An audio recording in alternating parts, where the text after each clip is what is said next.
Yes, guys. Hello. Welcome on in to Fan Phoning Friday. Welcome on in to the Spurs Related YouTube channel. I hope you're all doing well out there and staying very safe indeed. And as always, we have got an action-packed show today. Actually, we're merging two of our shows into one. We've got obviously the Leeds game preview because normally we don't play on a Saturday, so we're playing on a Saturday this time, and therefore obviously on a Friday we're doing Fan Phoning Friday as always. So we've got Fan Phoning Friday and the Leeds preview. So busy one. First, we're going to do the Leeds preview and give you all the stats, the rundown, the player analysis, the head-to-heads. And then we're going to go straight into getting some fans on in here and give their thoughts on what is going on at the moment. But Andre, how you doing, mate? Doing well. I'm hoping for a better result coming up, but I'm doing well. Good stuff. Yeah, absolute shocker. 4 losses in 5, as the title says, and well, can it only get better from here? Who knows? But listen, we have got a lot of stats packed in to the first half of the show. And then we will get in on some fans, and we've already got some people queuing, waiting to give their opinions about Spurs at the moment. So we've got an action-packed show. As always, make sure you hit that thumbs up button if you are enjoying the content and want more. And, of course, subscribe if you are new, please. It really does help us out. But, Andre, where do you want to start? Well, actually, give me your general feelings about Leeds to start with before, obviously, at the end, we plug our kind of match predictions. Well, I think that things have been a little bit shaky since Conte had his press conference. He's had some things to say. Some people might be criticizing him for what he had to say. Man's an absolute savage, but you know what? It's facts. That final line where he said that coaches change, players stay the same, and the results stay the same. That's exactly what we've all been crying for the past few years now. And it's taken 4 managers for one to finally have it up to here and be like, look, I don't lose 4 games in 5. I don't my goals aren't making top 4. I'm a league winning type of guy. My ambitions are there at all times, and it's unacceptable that we're in this situation. So Levy kind of put himself in that situation by hiring a guy that wants those goals when he knows that the squad isn't there for that. Yeah, exactly that. And he's hired a serial winner and hasn't got the squad to facilitate. Is sort of what you're saying there, right? Yeah, exactly. So, I mean, what next? Well, the positivity was so brilliant after the Man City game, and suddenly we've gone to the polar opposite. What do you think has to happen tomorrow, other than the obvious answer, which is win? What do we have to see? Well, we need to see people putting in the work. I noticed at the end there, people just they kind of checked out a little bit. Players weren't like. Remember, I told you, Son, he would just very surprisingly was not passing the ball to Kane like he normally would. I think he was really trying to relive that Burnley moment from a few years ago. Yeah, And exactly. and that honestly, it really bothered me. That's why he made my bottom 3, not because he was the worst player in that team, but because I expected way better from this guy. We should have at least scored 1 goal. Yeah, exactly. I mean, the thing is, though, we said that it would be a 1-0 either way, and we didn't take our chances. We actually only had 2 shots on target. So do you think, I was maybe hoping you might say something along the lines of we have to create more chances, we have to have more shots on goals to actually score a goal? Well, how are we supposed to do that? We barely have any creativity in the midfield, and most of that creativity left the minute that Bentancur had to get off the pitch. Yeah, that's obviously a big loss, potentially out for 3 weeks, I believe, Andre. Something close to that, yeah. So what? And Wing what are your start. thoughts on that? So I guess Wing starts. No, what other choice do we have? Or would Well, we Skip's not give back, right? the youngins? Would we give the younger guys a chance? Listen, the Cougars in here says everything is fine. We just need to start playing the EastEnders theme at the end of matches, and it will make perfect sense. Yeah, absolute clown show. Iron Army, as always, is in here. Says I think we will find Leeds easier than Burnley, but we still should be cautious. They will give us more space, but they will be a lot more aggressive. Yeah, exactly that. They concede goals for fun. 6-0. They lost to Liverpool on Wednesday night, and expect goals in this game. I think personally, I said there wouldn't be goals in the Burnley game. Expect goals in this one. I see over 3 goals in this one, to be honest with you, but let's find out. Andy's in here. Big up, Andy. Really appreciate you joining, mate. He says playing Leeds goes one of 2 ways. Leeds play with intensity and teams cannot control them, or they get rolled over because they cannot commit too much. Should be a perfect match for us, as Conte likes to counter. What are your thoughts on that? Yeah, I agree with that, but I definitely am worried because they have pace. They have Daniel James on there. They got Rafinha. It's a different kind of game. I hope that Conte is setting up that team properly. I mean, I'm sure he would. It's up to the players at the end of the day to live up to that expectation and to do what they're being told. And do you think they will? Because it's all very well us sitting here and saying they need to live up to it. But what are your overarching feelings about this one? Well, I think they will because there was a quote that Conte said a while ago where he said he'd rather kill them if they're not they're not giving what he's asking for. And I'm pretty sure that locker room must have been pretty crazy after that Burnley night. Exactly that. And going on to our first topic, of course, Andre, as you've prepared as always, intros and Conte talk and the quotes that have kind of prevailed in the week. Can you talk us through some of these quotes potentially, or maybe talk us through the general feeling after Conte's interviews in midweek? Yeah, so obviously after the game, as most of you saw, we posted that on our socials. Conte really went off. A very emotional moment for him. He saying, this does not happen to me. 4 out of 5 games, unacceptable. Coaches change, players don't leave, and results stay the same. It really is exactly what we've been screaming for years. But apparently, he was just, he calmed everyone down, letting everyone know that it's not him saying that he's going to leave, because he did say how he needs to talk to the board. They have to look at all the options about him, about the club. So everyone thought, okay, is he leaving? And it really I think it worried was a me. bit of an overreaction, though, right? Yeah, I think he was just very emotional because, when you join the Tottenham team, you have to realize you're setting yourself up for a little bit of heartbreak. It's Tottenham. We're known for bottling. But if there's a guy who can, if he sticks with us, will help us get something, it's this guy, Conte. And I really hope he sticks around, and I hope Levy backs him up in the summer. Exactly. Derek's in here. He says, "Good evening, James and Andre. Let's stuff Leeds, guys."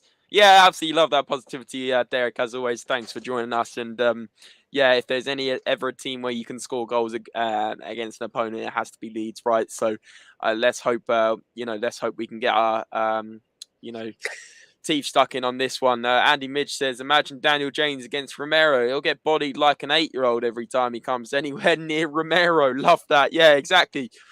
Yeah, it's just an absolute mismatch in terms of physicality and height.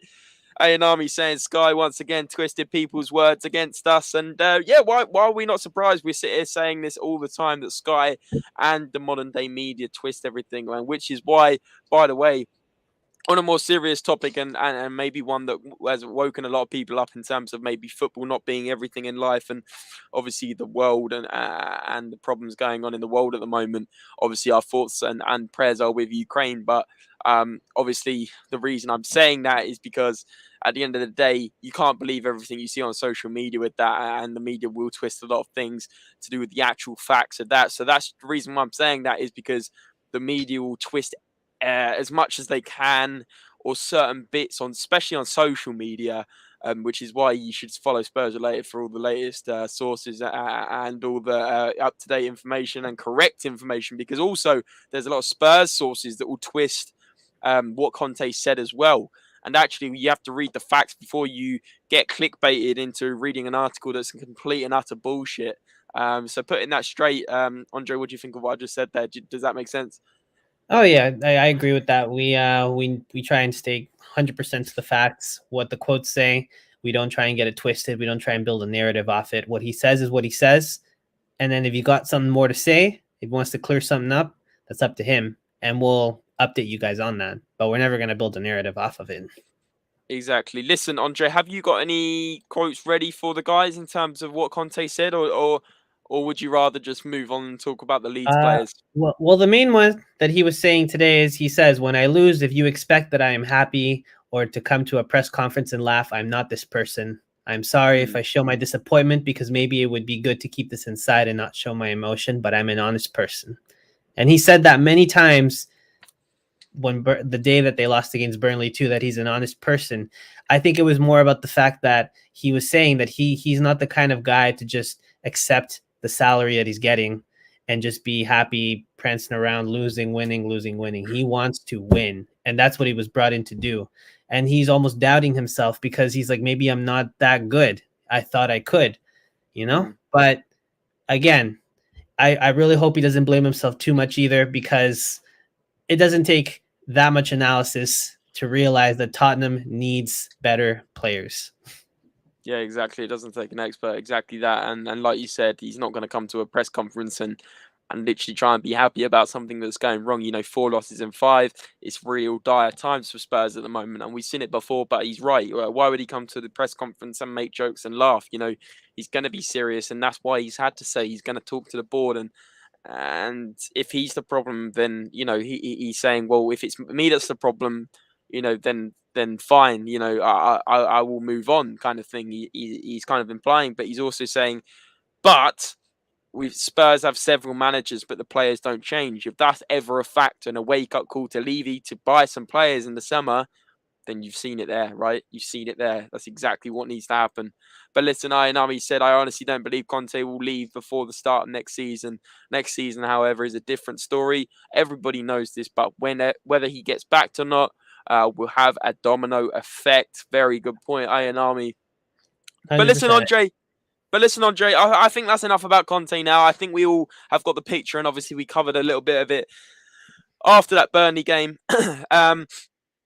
Let's preview tomorrow. Let's see what's going on with the Leeds and see who we should be worried about. I know you picked out your 3 to watch. But Yep. listen, let's move on to the first player. And just before we do, Andy said, I think Conte will stay until the end of his contract minimum unless he gets the sack.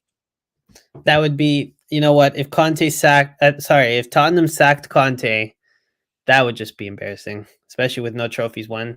Oh my God, that It was better not happen. embarrassing enough. It was embarrassing enough sacking Jose Mourinho after what? He got to the final and didn't get to play the final. And then we had Ryan Oh, Mason managing us in a final, who had minutes of experience as a manager rather than years of experience, trophy winning experience. I mean, one thing is sacking a manager based on bad performances, but another thing is sacking a manager as soon as you get to a cup final. You surely have to let him play that cup final, see how that goes, and then make a decision. You really cannot be affording to do that, right? yeah, yeah. And one last thing I'll say, I think Mourinho said it very clearly once. He was like, look, the only reason I didn't win a trophy at Tottenham is because they sacked me one match earlier than they should have. Yeah, and the other thing is he also said, like, I've won X amount of trophies and a half, because he called that trophy a half because he never knew if he was going to win it. So that always made me laugh. But listen, Catman Jess is in here, says, big up James and Andre. Big yourself up, Jess. Really appreciate you joining this evening. Part of the Harris Army, as I know. And yeah, listen, you get your thoughts in about the whole Conte thing, get your thoughts in about the Leeds game, and yeah, sit back and enjoy. But Iron Army saying, if Conte gets sacked, we need God. But listen, like I said, enough about Conte. Let's get straight into the Leeds opponents. And well, this man is a familiar face, as we know.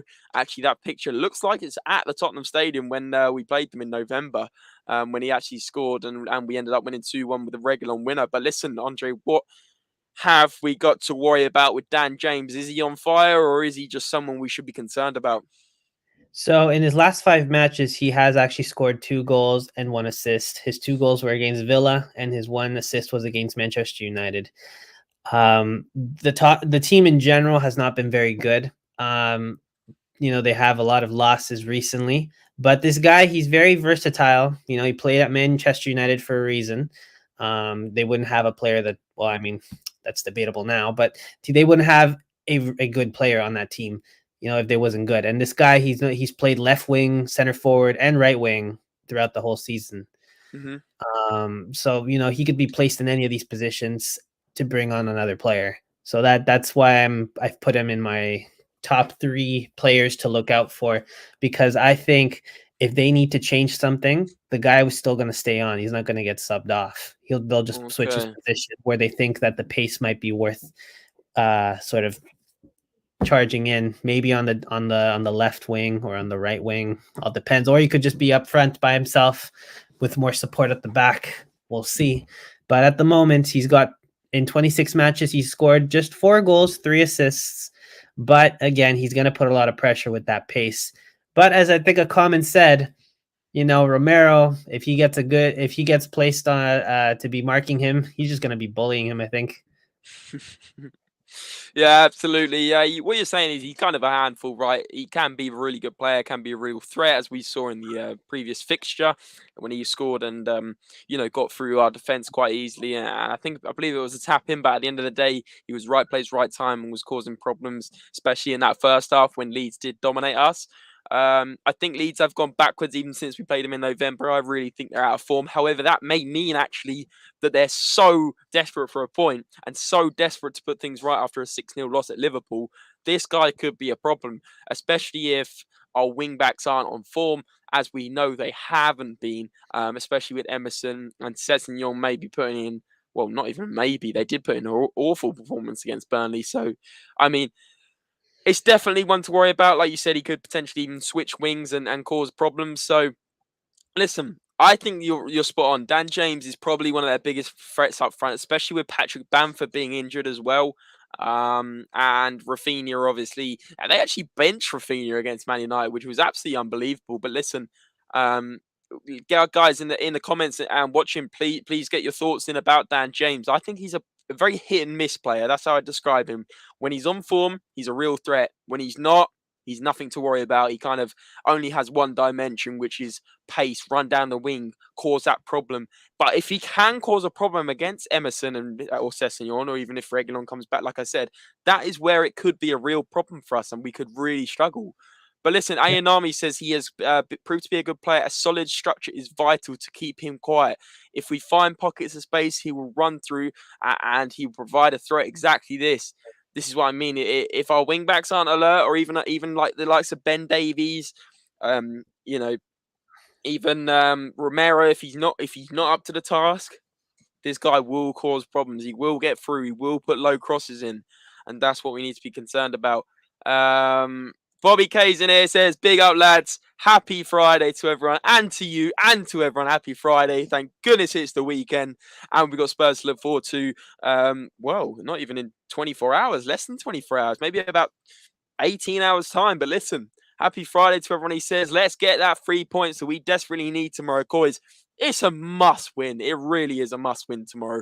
Like, there's no excuses now. If we lose, the negativity is going to be even more. And like, we have to keep up with Arsenal and Man United now, who are getting on that winning streak, especially Arsenal with that last minute winner at Wolves yesterday. I mean, unbelievable. But yeah, it is unbelievable. Louis in here says, "Big up, lads. Big up, Louis. Thanks for joining us, mate. Hope you're all good. Hope you're having a great Friday evening." Daniel James is lightning. I thought you meant me then. I'm not as quick as I used to be, I gotta say. But listen, James is lightning. I can get behind you in a blink of an eye. Our wingbacks need to keep him quiet. This is what I'm saying. The wingback matchup is key, especially if he swaps wings as well. We have to be on our toes. A&M, make intelligent clearances, be aware of the pitch, and don't let them revive on the attack. Is really good points there all round. But listen, shall we move on to our next key player, 2 out of 3 for Leeds United? Yes, let's go to the next one. All right. Talk us through it. So this next one, Diego Llorente, the center back. Tall guy, 2 goals in 21 matches, got 81% pass completion, 75% tackle success. He's got a goal in his recent 5 matches. He has returned from injury. He has been poised to play against Tottenham. It's been announced. And he's so crucial to this team that even though they have not been performing very well, the one game that he did not play, which was the Liverpool game, they got battered 6-0. So he's a crucial guy. So he wasn't playing against Liverpool. Nope. And they lost 6. Wow. And will he be back tomorrow? From what's been announced, yes, he is back from injury. Now, whether he'll come off the bench or he'll start, I would assume they would start him. But you never know. It was a hamstring injury.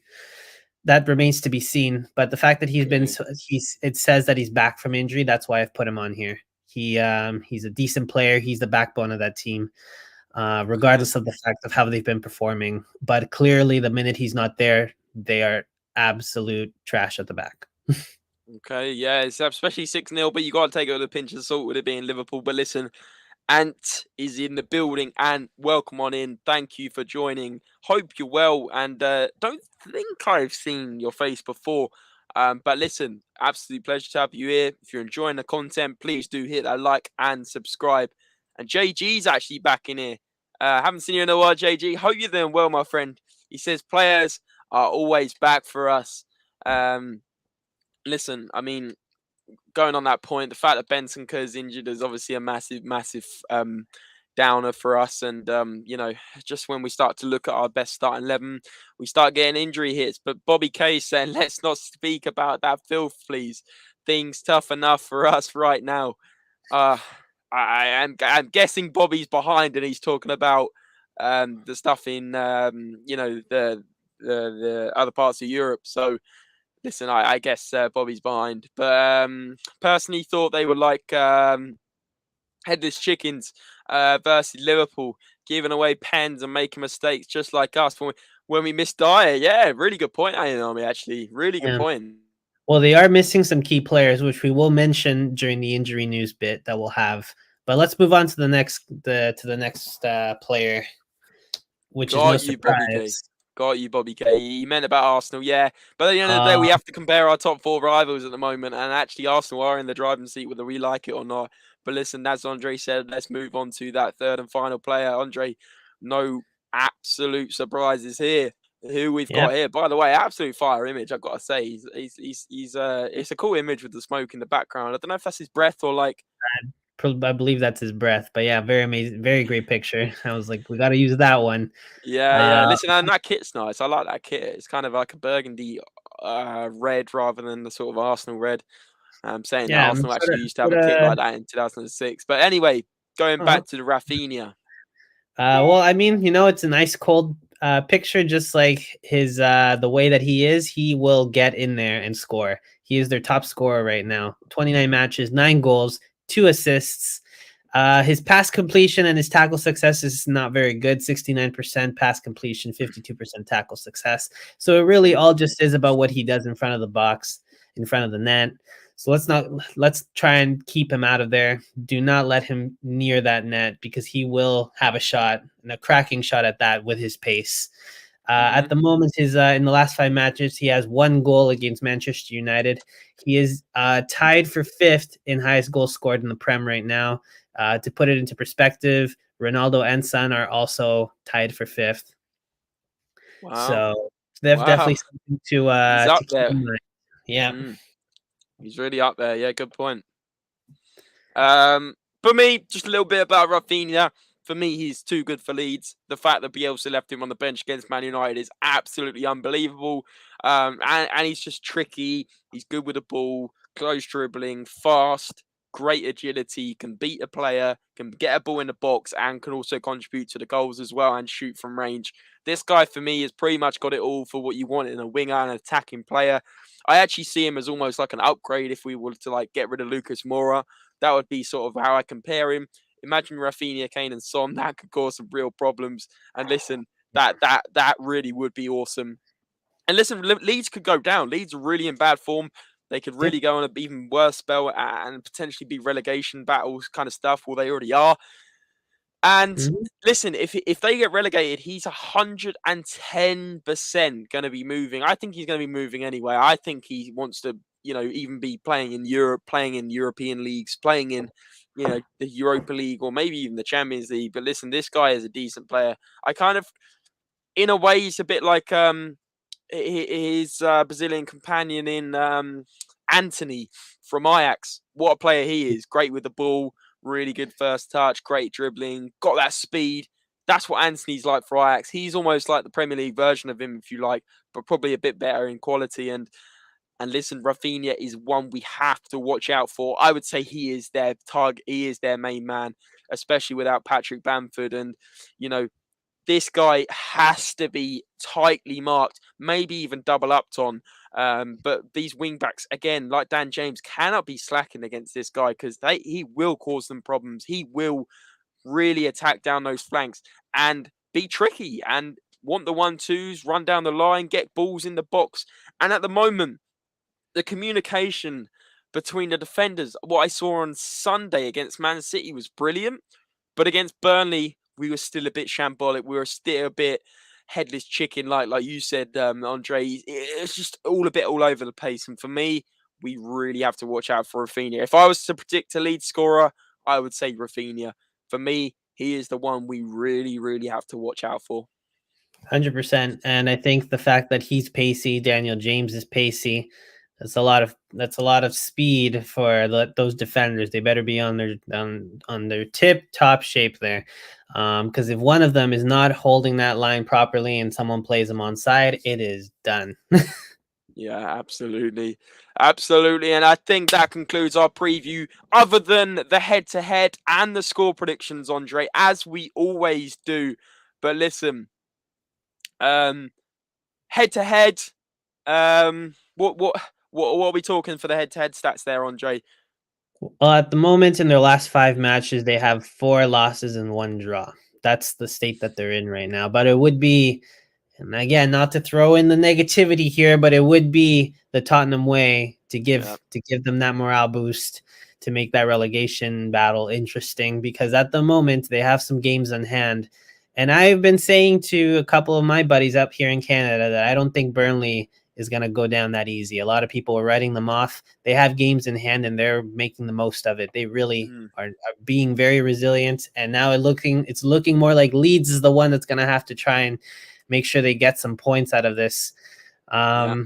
They've conceded 60 goals throughout the entire season so far, 17 goals in their last 5, to put it into perspective. Wow, 17 goals conceded in the last 5. That is unbelievable. But listen, going through a bit of the head-to-head in terms of, playing against Spurs. In the last 5 fixtures, Tottenham have played. Actually, we're going to go 3 fixtures because if you remember, Leeds haven't actually been in the Premier League very long. So in 2021, we beat them 3-0 at home. And if you remember, Matt Doherty actually got a red card at the end, like an absolute numpty, even when we were 3-0 up. That was a Kane penalty, a Son goal, and an Alderweireld goal as well. Then we lost to them 3-1 in 2021 May. Stuart Dallas, Bamford, and Rodrigo scored, and Son scored for us, so we actually lost. And then the latest fixture was a 2-1 win at home. I was actually at that game. And Dan James scored first. Højbjerg then came back in the second half, and then Reguilon with a tap in off the post, if you remember, from that free kick. And Yes. listen, there's always a lot of cards in this game. The last fixture actually bought 4 yellow cards for Leeds and 1 for us, so 5 yellow cards. And actually, even in the game at Ellen Road, there was 3 yellow cards, and the one at Spurs, like I said, with the Doherty red, and also another 4 yellow cards. This game can be fierce. This game can be, really old school in terms of like the 50-50 challenges and just a bit of passion. Leeds, especially at home, are always so up for the game. But at the moment, they're really struggling. Those Leeds fans are going to be on their back. I expect over 3 goals in this game, and I expect quite a few bookings personally as well. But listen, before we give our score prediction, after going through that, Andre, how are you feeling about the game? And then obviously give your score prediction, and in the chat, give your score prediction as well. Would be great to hear. But before I do let you do that, Andre, A&M is saying our midfield is probably the most worrying thing about this match. Winks is usually average and Højbjerg is hit or miss. I would even suggest trying Kulu in midfield. And actually, he was set up in the 3 in midfield against Man City a lot of the time. He was dropping back into midfield and actually was almost playing that sort of centre mid role. So I don't think that's actually a bad idea, A&M. I really don't. And Steve D says perspective. Ukrainians are fighting for liberty and standing up to oppression. And Steve, that's exactly what I said at the start of the YouTube, mate. We're all talking about football. We're all obviously like annoyed when Spurs lose and upset. But actually, in the grand scheme of things, the scary scenes that's going on not far away from us in Europe, it is actually terrifying. And one, I try not to think about too much when I'm on a podcast. Listen, it's going to be happening for probably, a little while. And just because, sort of, just to kind of put it from our perspective, just because we're talking about football, it's also a way to take your mind off everything. And listen, a lot of people will feel anxious about what's going on in Ukraine at the moment. And without going too much into the politics and everything that's going on in the world, you're very right in saying it is perspective. When people get really down about football, including myself, it's a bit of a wake-up call to say, look, this is actually only a game. This is actually only football. And actually, we should be in our thoughts and prayers all the time should be what is going on with the Ukrainian people, the innocent Ukrainian people. But like I said, I don't really want to talk about that subject too much on these podcasts for the time being. But listen, not to say I'm not, at all worried about it, or like I said, the thoughts and prayers are with them from all of us at Spurs Related. But you're very right, Steve, and it's great to see you. And I'm sure Andre echoes my thoughts in what I'm saying there. 100%. And if any of you have any family out there, we hope that they're safe. Oh, absolutely. Yeah, that goes without saying. I'm sure we have followers from Spurs Related, especially our social accounts, with Instagram having like 65,000 people. I know for a fact we have people, fans from Ukraine, even the surrounding areas in sort of the Eastern European areas. And like I said, what our thoughts are with them as well. Anyone near or anyone affected, we just pray for the best outcome and listen, all the best, and let's hope this can be resolved very quickly. Bobby K saying, as a Spurs fan, I'm saying 3-1 Spurs. The realist in me sees us winning at 1-0 at best. Wow. 3-1 again from A and Army. Both teams will be up for it, both coming from embarrassing results and have a lot to prove. You're spot on. Bobby K saying, good shout, A and Army. Yeah, look, these two are agreeing. If the FA enforce taking the knee this weekend, I'll lose my shit. Surely a minute of applause for solidarity would mean more. Won't happen though. Like I said, Steve, I'm probably going to put this on the sort of like I said, it's in our thoughts, but I don't want the podcast to be. I hope you understand. I don't want the podcast to be all about that, or I would create a politics channel, if that makes sense. But like I said, and like I just said for like 1 or 2 minutes there, that doesn't mean we're not thinking about it. We just want to stick to the football on this channel, and I'm sure I will still mention it from time to time, but I just want the comments to be about the football so I can stay on that topic and it helps our podcast flow. I hope that's all right with everyone, and I hope that makes sense. Just let me know in the comments if everyone's cool with that. But listen, Chris says, big up James and Andre, no voice left, won't be joining a fan show today. Here's supporting the channel from within the chat, and big yourself up, Chris. That really does mean a lot, mate. Even if you just watch or simply watch the video for a couple of minutes and like, that does go a long way, mate, and I appreciate you popping in. Derek saying, put in the biggest, exactly. 3-0 Spurs. Yeah, 3-0 hopefully, Derek. Spurs. Wow. Right, so Andre, over to your score prediction now. All right, so before I make my score prediction, I'm going to say a couple of things to keep in mind. Bad form for them. Very inconsistent from us, though. They are missing some key players. They're missing Bamford. They're missing Calvin Phillips. They're missing Liam Cooper, which is their captain and another backbone in their defense. He's their center back as well. And the players that have been brought in to sort of fill in those shoes have not been stepping up. So I'm going to go with 3-2 for us to win. I think it's going to be it's going to be a close game. There's going to be lots of yellow cards. I think that Højbjerg and a few of the defenders will take the yellow card in order to not allow Rafinha or Daniel James to go through. They'll foul them on purpose. But I do think that they are going to get some goals in there. We are absolutely shambolic ball watching FC sometimes in that box. And you got Slippin' Davies passing it over and slipping at the same time. You got if Sanchez plays, oh dear God, something about Sanchez. Wow.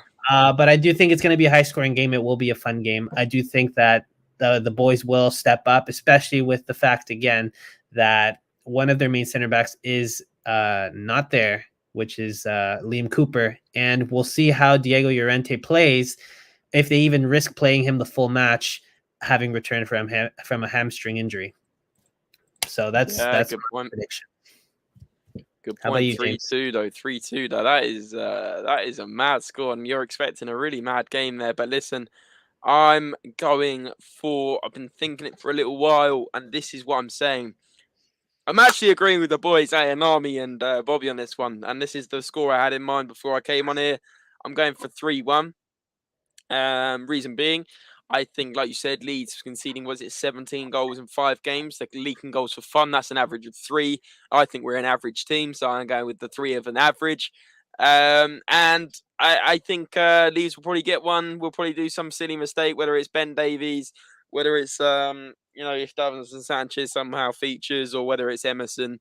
I think a mistake will happen, and I think they'll get in and try and maybe scare us. I think we'll go 2-0 up. I think they'll then score, and I think then it will go 3-1. And listen, that's what I'm going for. 3-1, 3-1. And I just, for me, the only thing I worry about with Leeds is they can score even when they're not playing bad. We saw it when they played Man United. Although they conceded 4 and lost 4-2, they actually gave Man United a good game. The game looked dead and buried when Man United were 2-0 up. All of a sudden, in 3 minutes, they scored 2 goals and it was 2-2. Pressure was back on Man United, and Man United's class shined through, and they got the win. But listen, I can see that happening with us even going 1 or 2-0 up, then them getting a goal against the run of play and putting the pressure on. The atmosphere will grind at Ellen Road, and then I think we'll just see the game out and get a 3-1. And I could probably see a lot of cards, like I said, and maybe even a penalty in this one. But let's see. I'm going to get through a few more comments, and then we'll get to the whole fan phoning Friday element of this, which gets a bit spicy, gets a bit fun. Chris is going for 2-1 Spurs. Derek saying big up Bobby K. Ryan saying very comfortable win for Spurs, 4-1 Leeds. Spurs 4, Leeds 1. Leeds have shipped 16 goals in their last 4 games. That's it's unbelievable. Didn't you say they've conceded 17 in their last 5? So 16 in their last 4 is ridiculous. I mean, Yeah. that's 4 goals a game on average. But big up Ryan. Cheers for joining, mate. Derek says big up Chris. A lot of love in the chat going on. Steve D says, I get you guys, but this is indicative of our new world. See, I'm not saying for a minute that the problems going on at the moment are not important. Like, literally, I'm saying it is very important, and I'm saying it puts perspective on football when things like this happen in the world. And actually, instead of checking Sky Sports or Flash Scores or whatever app you use, we're now checking BBC News as quite a habit, or whichever news source, because of the worrying times, because of the worrying situation. And that is obviously a concern. And like I said, again, I'll repeat it. My thoughts and prayers are with the Ukrainian people and Ukraine as a whole and the world. But listen, we have to stick to talking about football on this podcast, and I appreciate the concern here. And I'm saying I think Emerson will be exploited easily. Dan James says pace, and Rafinha has top class flair.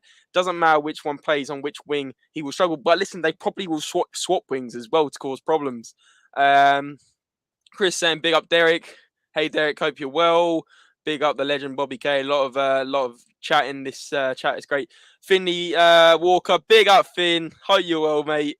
Up the Spurs related. What a legend. It's his first Premier League game under Conte was a Leeds win. Let's do it again. Yeah. Watching a European country burn, and we're guessing the Spurs result. The world has changed for the worse. Listen, like I said, like it's horrendous. The one point I will make, and without keep repeating myself, is it puts it in perspective, doesn't it? It really does. It puts everything in perspective.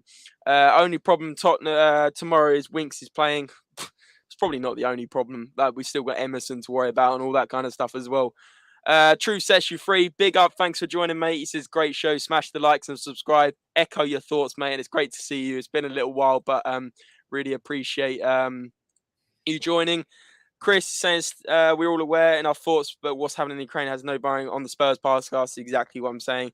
And SOF, he's been a big up SOF. He says, good afternoon, guys. But listen, Andre, I think that's enough about the previews. That's enough about Leeds. We understand the caliber of opponent.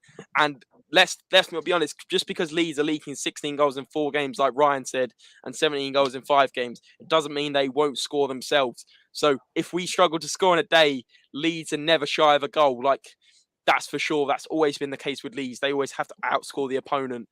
But listen, guys, enough about Leeds. Well, we'll probably go back to talking about Leeds. But we've got 3 guests waiting in the background.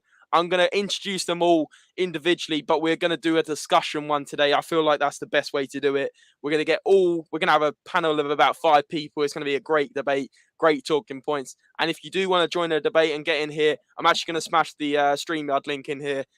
So you can join that. You'll be in our waiting room. I'll probably ask you to chat in the private chat, and then we can get you on in. But in order of how long they've been waiting, Nick's been in here from the very start. As always, what a supporter.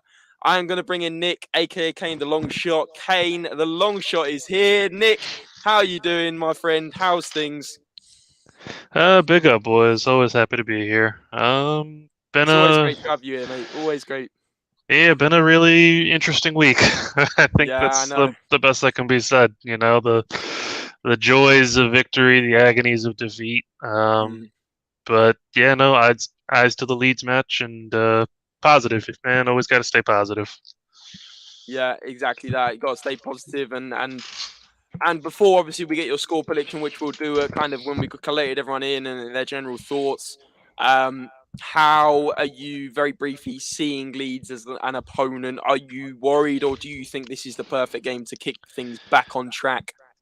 I won't lie, I am worried. Mainly because of the Bentancur injury. Leeds likes to play with a lot of pressure. We know we don't have an option but to play Winks. Winks doesn't handle pressure well. We have some really, really pacey wingers on Leeds' side in Daniel James and Rafinha. I think we should get the win, but I am concerned, especially because we've seen even recently just how much space we tend to give our opposition when they do pressure, and I can see them shooting. I can really see Rafinha giving us some problems with the amount of space that we allow. Big up everybody in chat. Love you guys. Yeah, legends. A lot of love for you today, Nick, as always. But listen, I think you're spot on. I think Rafinha is really the one to watch. And if we're not on our A-game, Leeds I'm not shy of a goal, like I've been saying. Although they're conceding a ridiculous amount and probably the most in the league, that doesn't mean that we're sure. Yeah. The one thing that really concerns me is we do have a bad habit when we don't have Bentancur on the pitch of just clearing the ball right back to the opposition. And if you do that against Leeds, they will keep hammering you. That is, concerning. You definitely need a player out there that can get out of a tight spot, get the ball back, and really set up the counterattack, get us going with a good pass. Without Bentancur, only really Kane does that. So that's going to be an issue. And then I'm having visions of the Ziyech goal from in Chelsea, of just all that space and a nice good curler from our left side outside. I can see Rafinha doing something similar. Yeah, spot on, Nick, and we'll obviously get more of your thoughts in just a minute, but let me bring in the rest of the panel that's waiting for this fan phone-in Friday. Familiar faces. Yes. Well, actually, I would say familiar faces, but let me introduce this guy after the next guy, if that makes sense. And when I'm saying that, you're probably thinking, what are you going on about, James? But when I say familiar faces, from what I'm seeing in the waiting room, I don't actually recognize this guy at the moment. So I'm sure he's actually smirking as I'm saying that. But listen, let's get in the second guest, and it is our man Kuva. I don't know if he's ready. I mean, we got the profile picture, but is Kuva there? That's the question. We just got this cat with his tongue stuck out, the classic Kuva kind of profile picture. But let me put him back in the waiting room, and let's get that guy in that I said I normally recognize, but not sure what's going on here. Like I said, can't actually understand. If he didn't name himself, I wouldn't have actually recognized this guy. But listen, let's bring him on in. And he's the man, Do you know what? My intros are nowhere near as good as this guy that does the intros that's coming on in. So let's just get him in. He's another great Spurs channel. You should all check him out. And I'm sure he'll do his plug after. He's the man with the amazing laugh and the amazing iconic motto of, what day is it, Mr. Sean? Tomorrow. And listen, Sean, like I said to the guys, I have no idea who you are. What's going on? Yeah. I thought, listen, I got accused of being from a different country the other day, and someone was like, Oh no! I won't go into any more detail, but someone suggested my name was something that was foreign, and I was like, okay, Yeah, listen. You know, before I'm going to stop you right then. I'm going to stop you right there, Sean. But listen, I thought it was it's okay. great to see you. And listen, we got the other guy coming in now. I did bring him in, and I just had his cat with his. I don't know if it's his cat or just a random cat with the tongue out, but I think I can actually see his face now. Is the man, the Joker. I'm going to call him the Joker because he always comes in with a few one-liners. And actually, if you remember a couple of weeks ago, he came in with the most ridiculous 2 lines that I'd ever heard, and I was actually crying. I think we were on about steak and chips at one point. But listen, it's the man, it's the legend. That is Kuva99. How you doing, Kuva? Evening. Oh, sorry about that. I just had to nip off to the door. Didn't realise you were going to bring me on so quickly. Listen, Kuva. You've always got to be ready on this channel. Like, we throw little curveballs all the time. And listen, have you had your steak and chips tonight? Nah, not yet. Saving it for the mighty victory tomorrow. Brilliant. Absolutely brilliant. I like the good vibes there, man. Listen, lot of love in the chat for Sean, Kuva, and Nick. Bobby K saying big up Sean. Derek saying big up Sean Butler, the legend. Sean is such a legend, says Jess. He's always in a good mood for a laugh.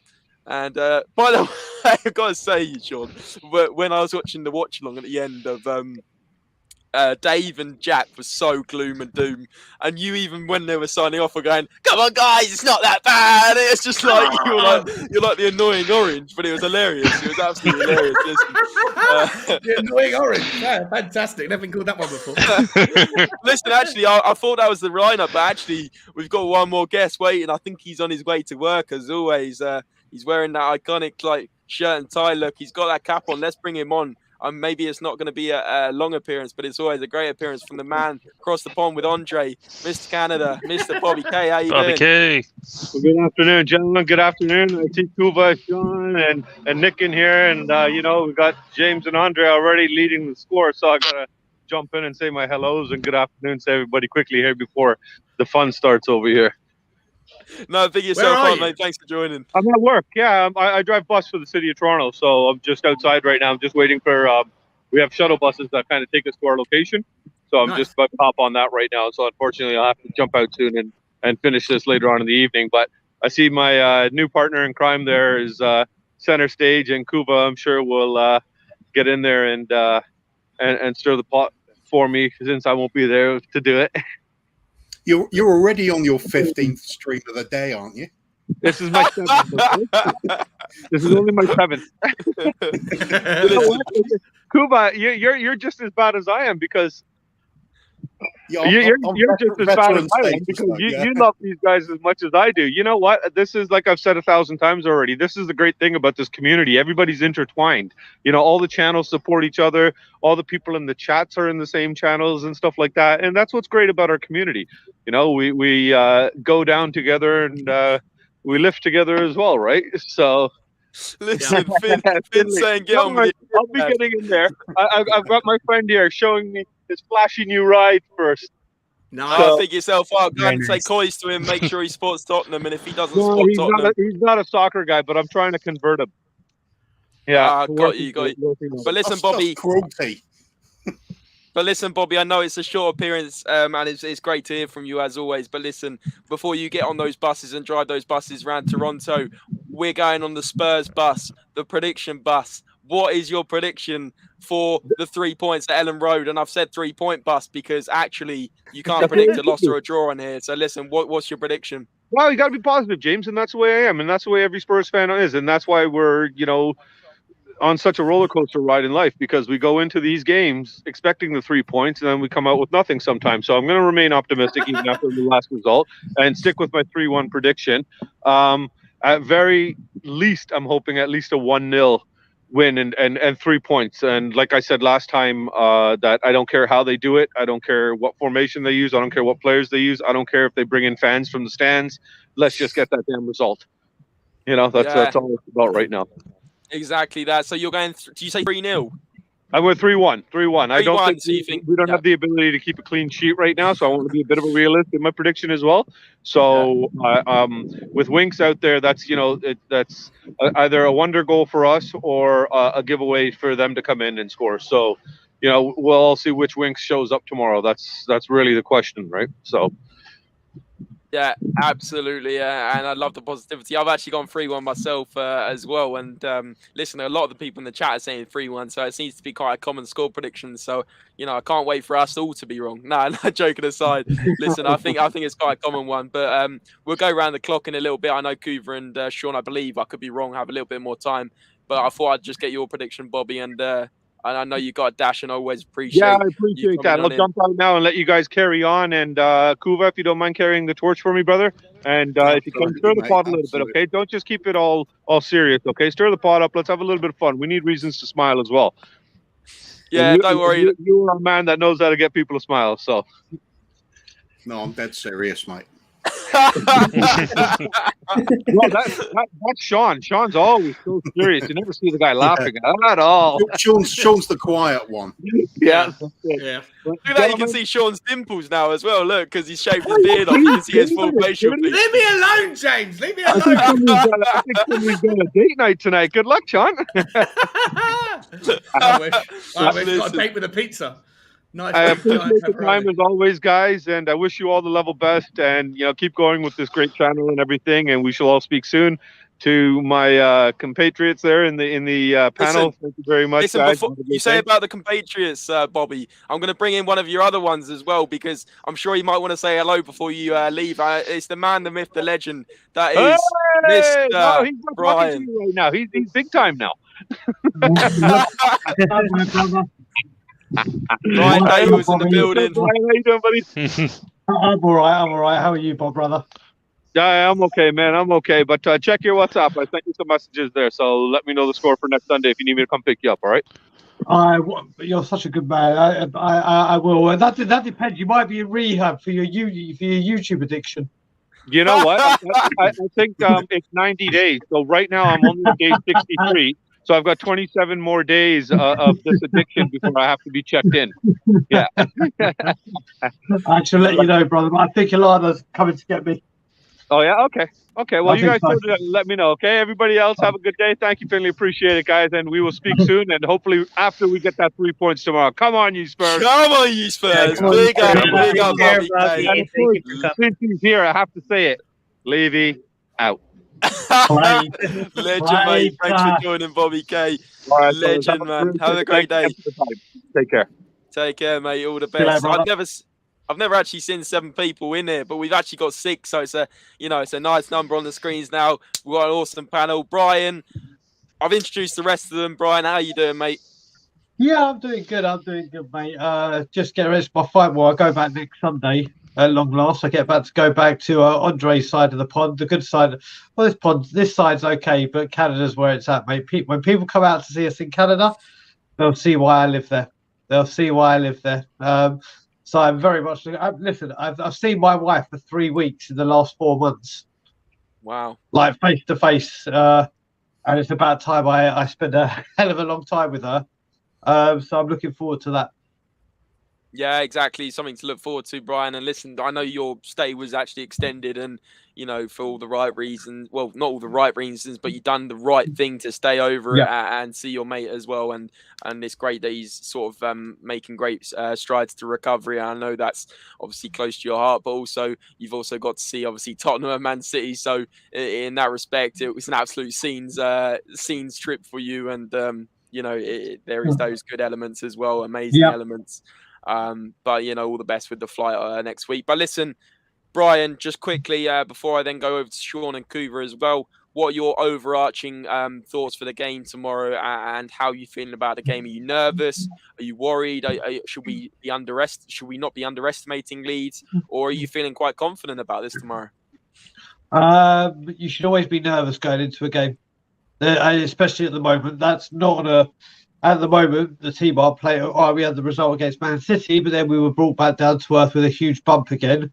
The Bentancur injury, the skip injury, is forcing our midfield to do what it's going to do and probably start with Winks. So it is worrying. But listen, we need to start off on the right foot. We need to come out all guns blazing. We know what Leeds are going to do. Leeds will just attack. They just play one way of football. They are very, very energetic. Mhm. And that crowd, I don't know how many people in here or in the chat have been to Ellen Road. It is one of the most hostile of hostile places to go to Oh yeah. when they are on it. So we've got to hope we don't get overcome by that. But I'm hoping and praying for a 2-1 win. Or a win. But I'm predicting 2-1. 2-1. It's quite a low scoring one especially for a Leeds Yeah. game.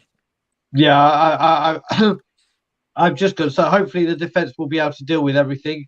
And then it's just if we can get the ball up to Son and Kane. We after this Burnley game, I mean, a defeat is unthinkable. Yeah, exactly. For the reaction and the repercussions of it could be extensive.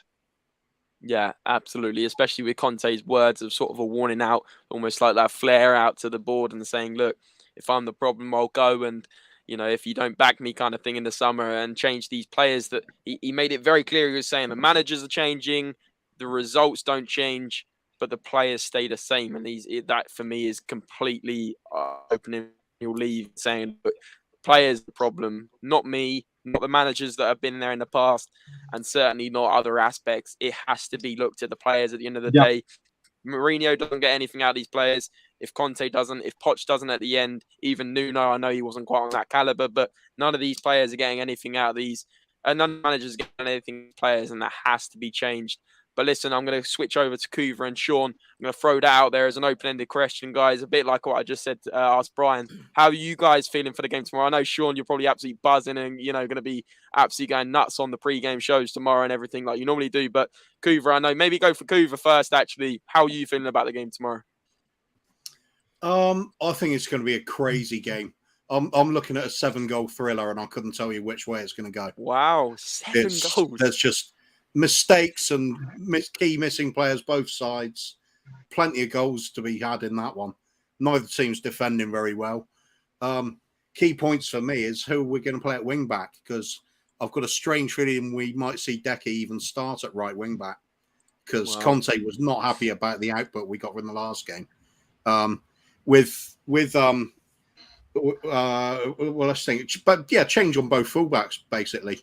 Trouble is, we've got Winks to come in the midfield, haven't we? Because I think this is too big a game to blood the likes of Harvey White. You don't want to go at Leeds. It's such a hostile ground. It really is, just both on and off the pitch. And that would really be throwing him in at the deep end. I think there's some other games you can ease him in over the course of the season. But as Brian said, this is all or nothing, this one. If we throw this one away, that's it. Where do we go from there? There's just nothing. So I think it's going to be a crazy game. Why not have a bit of positivity? Because bloody hell, we need it. So let's go for a 4-3 win. Wow, 4-3. If you get that spot on the money, Kuva, you need to put some money on that, my man, because you're going to get I'm going to. Yeah.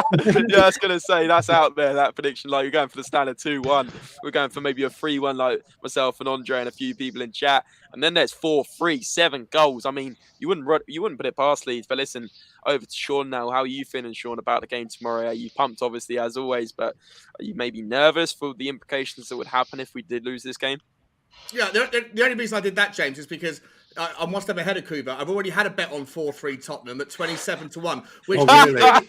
it didn't get me. I was like, those odds are not quite juicy enough to justify the 4-3. Yeah. So I was looking for something with a bit more value behind it. So I had a fiver on 4-all at 220-1. Wow, that's a big difference. Just because it's a fiver and if it comes in, it's $1,000 in your hand. Hang on. How is 1 goal difference difference? I don't know. I'm on Betfair. All of the it's not very fair. I tell you that. They need to review their name. Yeah, it's that unfair. Statistical, isn't it? There haven't been very many 4-alls in the history of the Premiership. Yeah, I know. But 220-1, 220-1, you got to take a little snippet of it.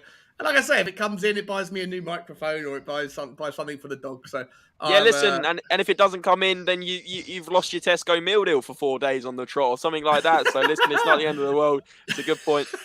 What makes you presume I'm eating from Tesco? Do you think I eat from? Oh, sorry, Sean. M&S or Waitrose, is it? Just eat most of the time. Andre's probably thinking, "What on earth is that?" But listen, anyway, that's my Andre impression for the night, and that's all I'm going to be doing. But Finn's saying I'm not convinced on playing Decky wing back. How often did he play there for Parma and Juve? Yeah, absolutely. I mean, for me, throwing it out there for the whole panel, including obviously Nick, Sean, Coover, and Brian, and obviously Andre as well. But what are your thoughts on Decky? Right, I don't like Decky. Sorry, I know Spurs are calling him Decky on social media, but I like Kulu. Yeah, Kulu for me. That's why. Yeah, you know why you can't call him Kulu? Because Kulo means something else, doesn't it? Yes, Yeah, it in does. some European languages, it's got a different meaning, and he doesn't like being called that. Yeah. It's like with Andy Cole saying he wants to be called Andrew. It's kind of like, yeah. Well, anyway, listen, Kulu, I'm going to be calling you that anyway. Do you know how the English work? If you can't pick your own nickname, and if you say I don't want to be called this, then rule one is you get called that. Especially if he has a bad game, I'll turn it to Kulo or whatever it is. But listen, listen, how are you guys feeling about a Kulu as potential right wing back? No, Not liking it. He's got to come into the midfield tomorrow. I don't want to see Winks play. I want to see him. I want to see Højbjerg and Kulu coming in and figuring out how to do it. And I want to keep everything else as it was, with Emerson right wing back or whatever. But I don't want to see Winks on the pitch. So I think Kulu has to play, but I think he has to come and learn how to be a bit of a midfielder rather than a bit too offensive. Agreed. Yeah. I mean, I would rather see Lucas on the right. Kulusevski just isn't fast enough, and we saw it a bit in the Burnley match when he did get moved to that right wing back. He was too afraid to go forward. That just kind of immediately eliminated him from the game because he knew he didn't have the pace to get back in time. So if that's the case, I'm with Sean. I'd rather see him in the midfield than out wide. Yeah, I mean, Harry Winks can't defend anyway, and Kulu's better at passing than Harry Winks is, so it's a free roll, free hit. I also like his size. I do think his size would be a good benefit. He is tall, he's big. He can actually, take on a man, hold up the ball. I'd rather have him there than Winks. I have to say before I keep up, Nick, it's a pleasure to finally be on a stream with you, mate, not just a WhatsApp chat. So a pleasure to Likewise, speak to you, Brian. Likewise, always a pleasure, my friend. So with Decky, he just hasn't got the pace. He hasn't got the pace. The other attributes, it looks like he may have, but for that wing back role has become so demanding, and he may have the stamina, but I just don't think he's got the pace. And I think he may have all the other attributes. He's just missing that. And with him bobbing forward, if we get caught at the counter, he hasn't got the speed to get it back, I don't think. So it puts us already where in the one area that we're exposed the most, with him gallivanting up the top and not being able to get back. That is my one issue with him playing right wing back. That's the only one. I think all the other attributes are there. I just think that could be a huge part of why it may be an awful risk. Especially when you consider how much pace Leeds has on the wings. He would just get absolutely slaughtered. Dan James, Rafinha, yeah, very good point. Yeah, exactly that. I would echo what Brian said there. I don't think he's quick enough. I mean, he may have the crossing ability like we saw against Man City. He may even have the defensive attributes that we haven't really seen yet. But for me, you have to kind of be quite quick for a wing-back position, and I don't feel like he's going to get back and defend an awful lot. Oh, yeah, it's definitely not ideal, but I mean, it's what the options we have at the moment. Because I know some people still think there's something about Emerson, but I think he's horrendous. I think Conte will be more happy with seeing Decky crossing from the wide areas and then relying on that back three with a covering player to make up for the defensive frailties we'll have at the wing back slot. But that's another thing, though, is that he can't cross with his right foot. He always has to go inside on his left. Well, there's been players over the years that have done that quite effectively. Yeah. Iron Robin, the Swedish Iron Robin here. The other option is, because I mean, I don't want to see Winks in midfield either, so it kind of suggests Lucas Moura's going to come in. And if that happens, I mean, Lucas Moura's not very good when he plays out really wide either, is he? He's not somebody you look at to cross the ball in for people. It's more dribbling into the middle. So that would free him up to go in the more central slot and then Decky wide. But I mean, we're a bit clutching at straws now because injuries are wrecking our plans. That the fact that with new signing has become so important in the midfield straight away, it speaks volumes. And Skip is a massive loss. We're just not the same since he's been out. Bar the Man City game, of course. But yeah, it's making things fit when it's not really perfect. what do we do? Sacrifice the attacking intent and go solid at the back, or just accept that it's Leeds? There's going to be chances flowing anyway. Just have a go at it. I mean, it's a toss up. Yeah, well, exactly. The crazy thing too is that if you guys noticed in the Burnley game, the minute they subbed on Winks, that creativity was gone. It was nowhere to be seen, and we were completely like a lot of games are actually won in the midfield, and that midfield was just gone the minute that Winks came on. And then when Lucas Moura came in, did you guys notice the first touch was to give away the ball? Like that's the state of what the players are in right now. It's unbelievable. There used to be a time when Lucas Moura would come on. You think, oh, we're going to get a super sub appearance here from him. He used to do it regularly, and it's just not happening. Even that now. It's bad times. Bad times. Yeah, and what do you guys think in terms of how the pace is going to affect our team in terms of the plans we need to do? We've got to hope Reguilon's fit. We have to hope Reguilon's fit because obviously he's definitely. Not that but to tell you the truth, Sean, I haven't really looked. I don't think it was mentioned in the. I don't think he mentioned it in the press conference or in the pre-match non-embargo bit. So. I still haven't seen it, but if he's fit, and we know that people coming back from COVID, sometimes they're breathing or whatever. So obviously he's got to be 100% fit. I don't want him playing at 85 or whatever because it could really, really impact his game. But if we have a fit, ready to go 100%. Reguilon, just for his sheer pace, he has to start. He has to start. You look at the other pace in the squad. Where did it come from? You got Son, and there we go. And there we go. Well, when they play with pure pace, Emerson's got a bit of gas about him. Like Nick was saying, Rafinha and Dan James, and believe me, Rafinha is lightning. Dan James is bloody fast. Like really, like he is brutally quick, and look, that's one of their strengths, and it's one of our weaknesses. So you'd think any manager would think, right, attack their weakness, and it's pace. Yep, and you would think that they're going to exploit the weak players, the ones that we're mentioning. 100%, they're in there right now, going like, you see Winks there. Get it through him because if you put pressure on him, he's going to tap that ball badly, pass it badly, and then that's on you to counter. Same thing on the right side. If Decky or Kulu, I'll go with Decky. If Decky is on that right wing back role, 100%, they're gonna be like, let's wait for him to push up a little bit, and then you can breeze right past him because the man, he has speed, but he's not lightning quick. And he seemed very tired when he got switched into that position in the last game. I don't know if you guys noticed that one. Did seem to be. I mean, there's so many threats to it because it's not just there that you look at Rafinha. Who's he going to target? You got to look at Ben Davis. Is going to have a very torrid time 100%. because he won't be able to keep up with his pace. So we're up against it a bit. That's what I'm saying. We just go for it going forward and just try and outscore them because we're not going to keep imagine a Davies to Winks link up there. Oh man, that's going to be a rough one. That's going to be that they're just going to wait for a pass from Davies to Winks and then it's over. Yeah, listen, you got to remember as well that when we're talking about Davies and Sassignon, new player we signed, Sessignon. They kept Salah quiet, and that was blistering pace. I believe Rafinha's quicker, a lot quicker. So that could be an issue.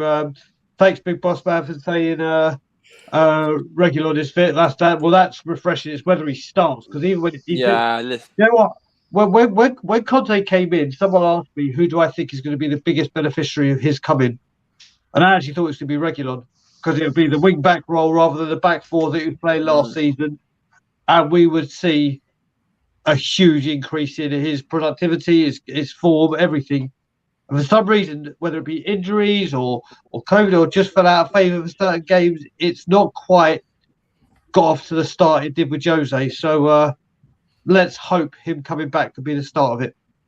Yeah, well, definitely that would be a great addition, obviously, because as you saw with Sessignon, he's afraid to come up a little bit. So what usually kept happening is Son would push up, and then all Burnley had to do was just corner him in the pocket, and then Son couldn't get in. That's all that was happening the entire game. Yep. It was very frustrating to watch. And I think when Reguilon's in there, he has enough pace to do that on his own, so Son can just stay in the middle and pressure the center backs instead.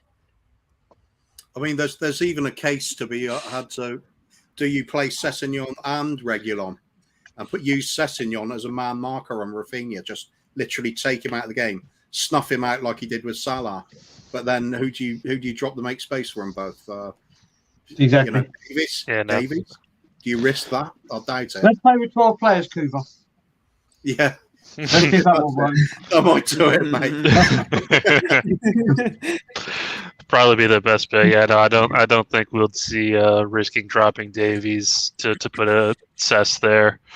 The only other option would be to even that doesn't work. Would be to move Son centrally and to try and put Cess there. But who would you even take out for that? That doesn't work either. Yeah, listen, Nick, you brought me on to the next talking point. Absolutely spot on in terms of maybe figuring out this starting 11 tomorrow, because I know there's a few positions up for debate. So throwing it out there for the chat, throwing it out there for the panel right now. I don't know who wants to kick us off and maybe try and predict the starting 11, but for me, there's a few questionable positions, especially with Bentancur out now. I mean, probably it's going to be Winks, isn't it? Let's be honest. But then there's that Kulusevski option. Is Lucas going to come back in because Kulusevski didn't play well the other night? There's all these kind of right wing back, left wing back who's playing. So maybe whoever wants to take a crack at this one. I know it's quite a difficult one, but it'd be great to hear your thoughts, guys. Anyone want to kickstart that one, or I could just do that one? Good start. Okay. Let's try to do it together. Let's try to do it together. Because it's going to be a hell of a... Yeah, it's good. It's for me, you've got to look at the problem areas. Obviously, Winks is going to start. We know this. It's going to happen, unfortunately, in my opinion. Let's start from the back, from goalkeeper. There you go. That's always a good way to start. And we agree that it's going to be a 3-4-3, right? Like as much as I think all of us here would like to see a 3-5-2, it's going to be a 3-4-3. So with that in mind, all right, let's hear it, Brian. What do you got? Well, the easiest one is Hugo Lloris. Okay. Funny enough, I think he may start. You sure about that? You never know, mate. He might strain an eyelash or something in training tomorrow. So who knows? But yeah, no. Lloris starts. Oh God. Then left wing back. I'm hoping Reguilon. Reguilon. That's not to be. I don't want Cess. I think he's done reasonably well, but I just think with the pace of those wings, we need him for that exact reason. Centre back. Well, the back three we know. The back three we know. Right, but here we go. Right wing back. That's the hard one there, yeah? Are we going for... Okay, what would should... Okay, so this is our kind of... I would go with Bergwijn. Right wing back. The reason I would go with him is, do you know what? I like Bergwijn. I think there's a player in there. He's an on-form player. But what I didn't like with him playing right wing back last season, he was doing it under Jose in a very defensive manner, which isn't his style. He's an attacking right wing or right winger.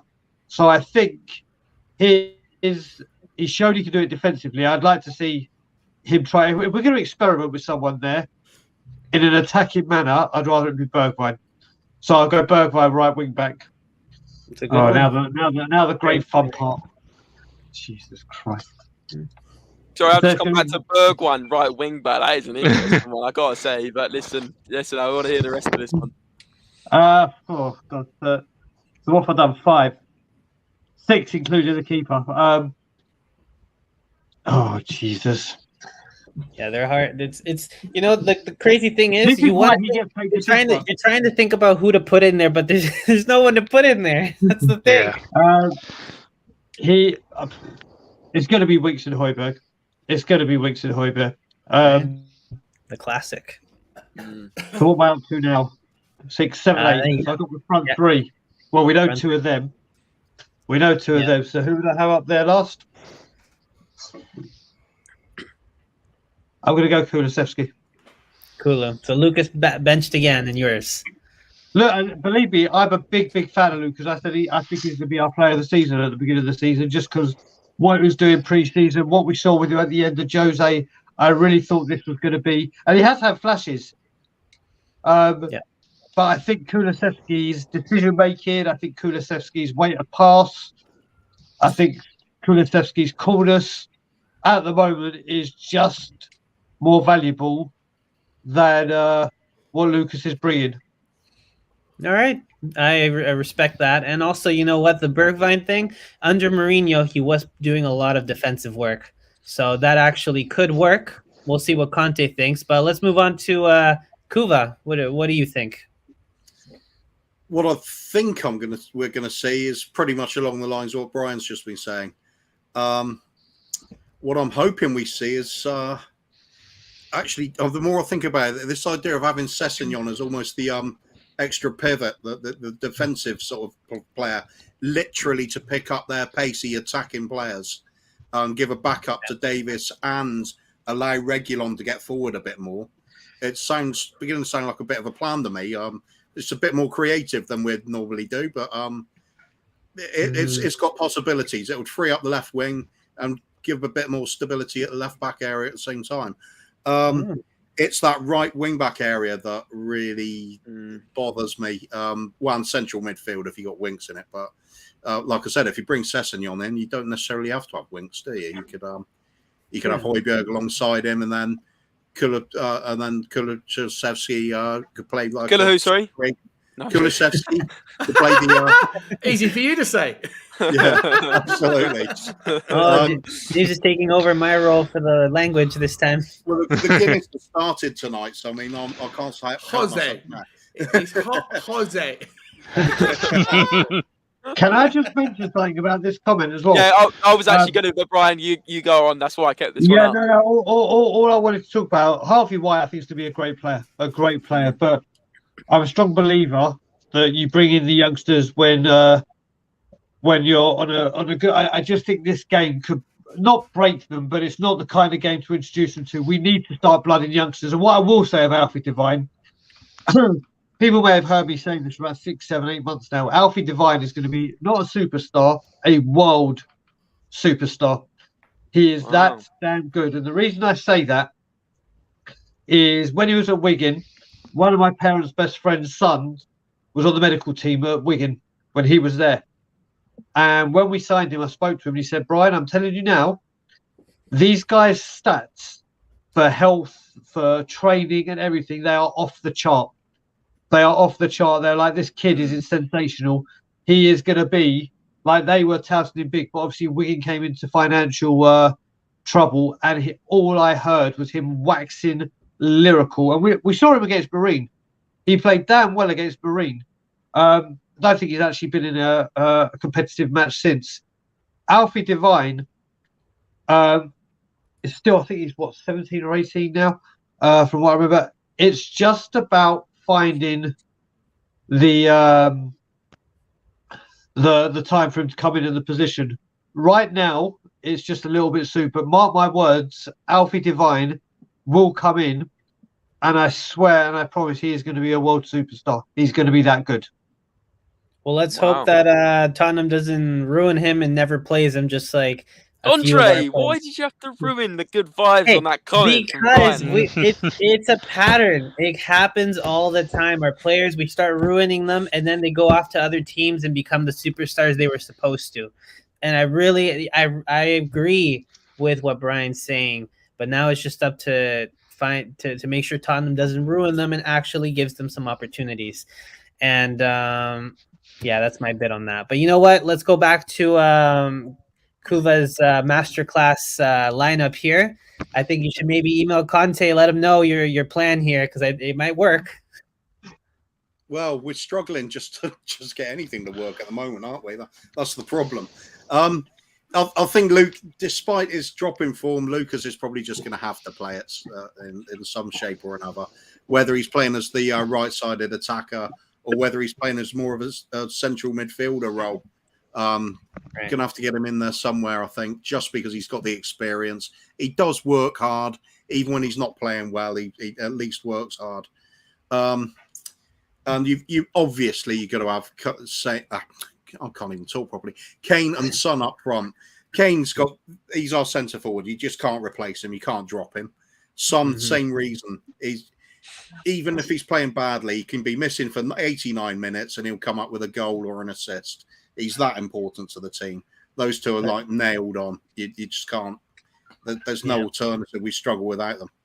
Let's just hope that Son's in a passing mood, not just keeping hold of the ball and hoping to get through everyone, which was unfortunately something that was happening at Burnley constantly. I don't know if you noticed that, guys, but I didn't know what that was about. It looked like he had blinders on. There was a couple of chances that were just pretty clear, wide open. Kane kind of shining a spotlight on himself, saying, right here, play the ball. And then Son would just lose it. Yeah, maybe add that extra little PS in there, Kuva, to Conte. Tell Son to pass, and then my masterclass will work. Well, there was signs. Against City, it was looking like they were clicking again, wasn't it? So let's just hope Burnley was a bit of a blip, and we're back onto the goals again with those two, because we need them. They're massive players for us. Yeah, and unfortunately, right now, if they're not putting in the goals, no one seems to be stepping up to the plate, really, other than maybe every so often one player has that lucky chance in there. So definitely something to be looked at in the summer. All right, well, very good masterclass plan there. Let's move on to Kane the long shot. Nick, what do you think is the lineup for tomorrow? I mean, if we're being realistic, pretty close to what Brian said. If it's what I would like to see, I would almost want to see us move to a 3-5-2. Son, Kane up front, midfield three of Winks in that a deeper role, in front of him Højbjerg and Kulusevski. Out wide would be. I would like to see Reguilón come in just for that pace on the left. Probably just going to have to go with Emerson on the right. And then we know our back three is going to be Davies, Dyer, Romero. Oh, I thought you were going to say that word then. Had to stop myself. Yeah. And then Lloris in goal. But, I think the 3-5-2, it's just we look so much better. It gets the most out of some of our players. It actually brings Winks into the game. And then what you can do is you have, when we are trying to play that counter-attacking football, have Kane drop in deeper, almost where it's two attacking midfielders and Kulusevski and Kane that can get the ball to Son, and hopefully Reguilón can, run on. Kane seems to have a tendency to find Emerson some space. Maybe something can happen there for once. I would personally like to see that. I think the best way we can do it is to crowd that midfield, especially when we're going to be taking a lot of pressure. When we do two in the midfield, when we clear the ball, it just always ends up at an opposing player's foot, and then it just restarts their attack all over again. The best thing we can do is just try to get that ball again and release the attack from there. So that's what I would do. No, I like that. Very good plan. It seems like everyone's sort of in sync here, especially with.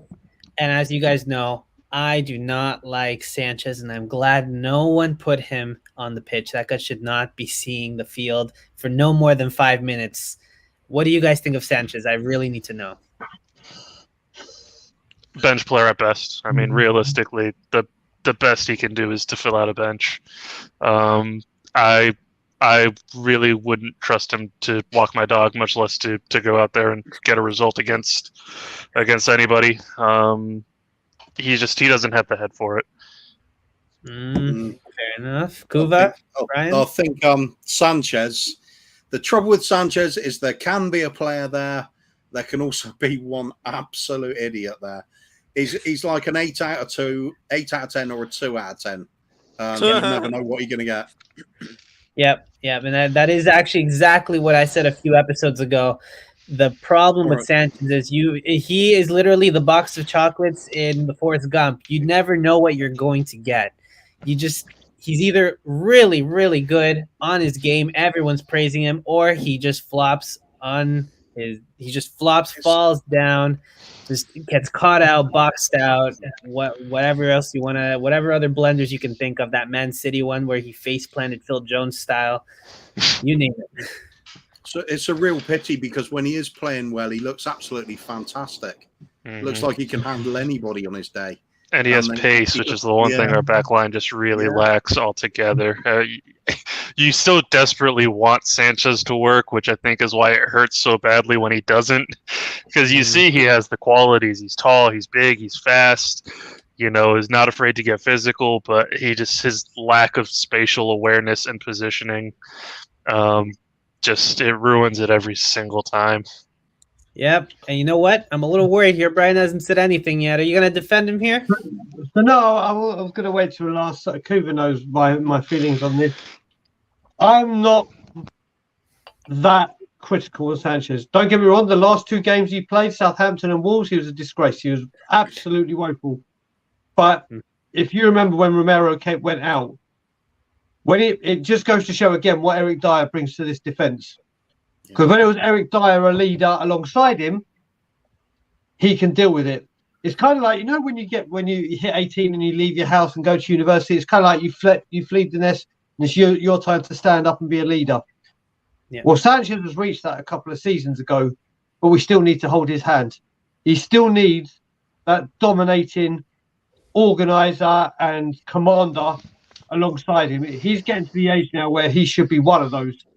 And that's what's lacking, because he is not the most aesthetically pleasing. He's no Rio Ferdinand coming out of the back, or no Ledley King with the dynamic tackles and brilliant anticipation and timing. But when he is with a Dyer and someone that can walk him through, he can do a job. But when he hasn't got someone like that, he's Bambi on ice. And unfortunately, those games where he was absolutely woeful, there's no coincidence it was without Eric Dyer. And that's an issue for me. Because like you said, and like you rightly said, he's the Forrest Gump. You never know what you're going to get. There is a player in there. There really is a player in there. But how long can you keep going? Yeah, he can only play if this one plays alongside him. You kind of we've been saying, when Romero goes out to the right set back of a back three, Emerson upped his game. Yeah. Because Romero is there to iron out his deficiencies. But when it's Sanchez and Emerson, it's a car crash. It's a car crash. Yep. But as long as Emerson's got Romero or Dyer's got Sanchez or Sanchez has got Dyer, they play okay because there's someone there to carry the burden and to lead the team through and talk them through the game. But we've got to the point now where it's seen that if we have an injury to Dyer and it's Romero and Sanchez, then we're going to have Bambi on ice. Yeah. And you know what? Nothing infuriates me more than a player who makes a mistake and then doesn't own up to it and starts yelling at the other players. And that is exactly what we saw. I believe it was the Wolves game or was it the Southampton game where he's covering a player that is already being covered by Romero. And then it was Wolves. Yeah.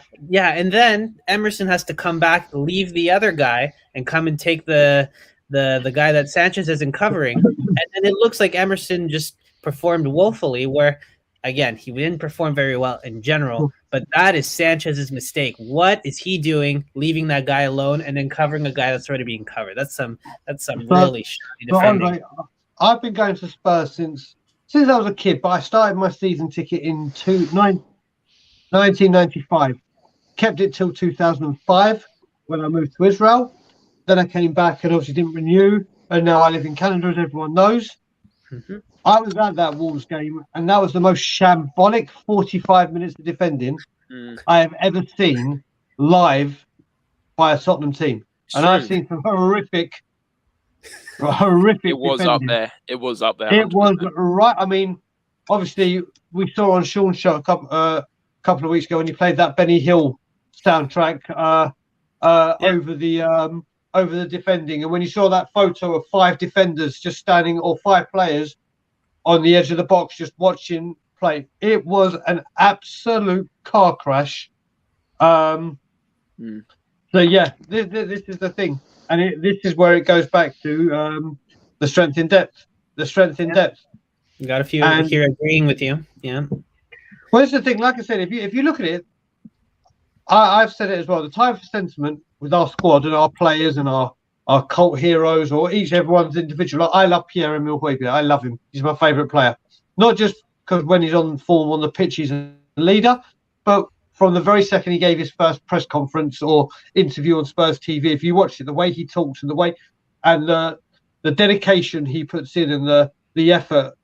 But I've said if you can get an upgrade of him, you upgrade. The only people for me that aren't upgradable are Kane's son, Lloris, and Romero. And Skip, well, I wouldn't say he's upgradable, but he is one that's just going to go further and further. So I don't think we need to look for it. There's no need because he is going to do a job. But anyone else in that squad for me is replaceable, apart from those ones that I've just mentioned. And it's come to that point where if you can get a better player, and Sanchez is one of them, if you can give me an upgrade, but the one thing we need to start doing as a club is getting these upgrades in before we get a player out and replace them. We need to get the player in so they're there and then go, right, now you can piss off. Not, okay, we're going to try and swindle as much money as we can out. You take all transfer window and then at the last minute try and get this one. We've got to stop doing that. Well, you know, trying to stay not thinking about too much about the windows, and we have some games to play first before we get there. Look, that Wolves game was so bad. It was so traumatizing that it made Kuva guess 6-0 for City to win. That's how bad it was. Yeah. Like, I'm sure Kuva's still feeling it. Yeah, when you play that shambolically and you go away to the best team in one of the best teams in Europe, why it seems outrageous to even think we're going to get a point out of it at that point. But no, I mean that's what this club does to you. It just grinds you down all the time to the point where you're in despair, and then for some reason just pulls you out again for no reason. Keeps you going. I was going to say to Brian, I think a couple of players, perhaps I'm sure he'd agree that the likes of Kulusevski and Bentancur may well develop into players that will. Of course. Well. Yeah, we just haven't seen them enough, have we? Exactly. I mean, to tell the truth, when they came, I knew a bit about Kulusevski, and I was excited by the prospect of him. Bentancur, I didn't know a damn thing about him. Didn't know the country he played for, what position. And then when I saw Kulusevski for his first 2 games when he came on, the first thing you noticed was his lack of pace. But like I've seen a lot of people mentioning, I refer him back to like Teddy Sheringham, who had no pace, but his footballing brain was like 3 pages ahead of everyone. So that can make up for the pace if you've got that. Bentancur, I've been impressed with. Bentancur, I have been impressed with it and again, but you know what it is, Kuva, again, it's potentially these players could become great. It's not we've bought this great player. We've got this. It's kind of like we've bought this nice car, but we're going to send it to the work, like to go pimp my ride up and hope it comes out as a goddamn superstar, rather than buying someone that's shown it and will come in and will get the job done. It's always potential. It's like what we're seeing with Skippy in a way. We like what we see at the moment. Let's see what we have in about 4 years' time, something like that. But you know what it is with Skip, and I know we've got this question that you've got, James. The thing I love about Skip, and the one thing Jose did, and Jose did a lot wrong, but 2 things he most definitely did right is obviously, I'm not going to say the word, but what he said in the documentary, that we need to be horrible, that word. Yeah. And also what he saw in Skip and saying this guy needs to go on loan, this guy's a future Spurs and England captain, this guy has got something, and he's seen it. But that's what, in coming into that question, you said, what Tottenham Hotspur need to do is create a set pathway for them to come into the squad. If you look at Liverpool with Trent Alexander-Arnold, Robbie Fowler, Jamie Carragher, Steve McManaman, you could go on and on and on and on with Liverpool for say. They identify their star players or the star ones coming out of the youth team, and they go, right, this is your pathway into the first team. This is what we're going to do. They either not always send them out on loan. They sometimes bring them in. They get them in with the first team, start bleeding them in occasionally. And we all know it doesn't matter if you're Liverpool, Tottenham, or Crew Alexander. We all love seeing homegrown talent come through. We all absolutely love it. But you don't just say, "Oh, here's the guy, bang," and he goes off. You go, and you've got to do it in a way that they set it up. Like when you set your career plan, your normal jobs. Where do you see yourself in 5 months? And go for it. We've had so many players in the past go because, like that guy in the Dutch league, I can't remember his name. What's his name? Who's tearing up the Dutch league right now. That's the one. Tearing up the goddamn Dutch league now. Why did we send him out on loan to go and see what he can do, and then say, right, here you go, come back? And Brian, we're going to be kicking ourselves with Dylan Markanday as well in a year. Well, the one thing I will say with that is I got into a big argument with this one on Twitter. Funnily enough, who'd have thought an argument on Twitter? Really? I know. People give it a bad name. It's so rare to find argument or hostility or toxicity in there. When they were going, I said, the actual quote I said is, so Levy said he'll never let anything happen like this, like what happened with Campbell. We'll never ever let it happen to a Spurs player again. Here we go with Markanday. And I go, oh my God, Sol Campbell was in the first team. Oh my God, it was down to the player. Didn't sign a new contract. Well, why did we let it get down to the last 6 months where you knew he could go and talk to clubs? Why didn't you say a year ago, right, we're going to put an extra year on this or we're going to do whatever. You're going to go out on loan, and when you come back, we're going to assess you, and you'll be in your final year of your contract, and we'll either sell you for money or you're going to come into the team. Harvey White was going to go out on loan this winter in January, but we couldn't because we had to get rid of all the deadwood, all the players that weren't going to play.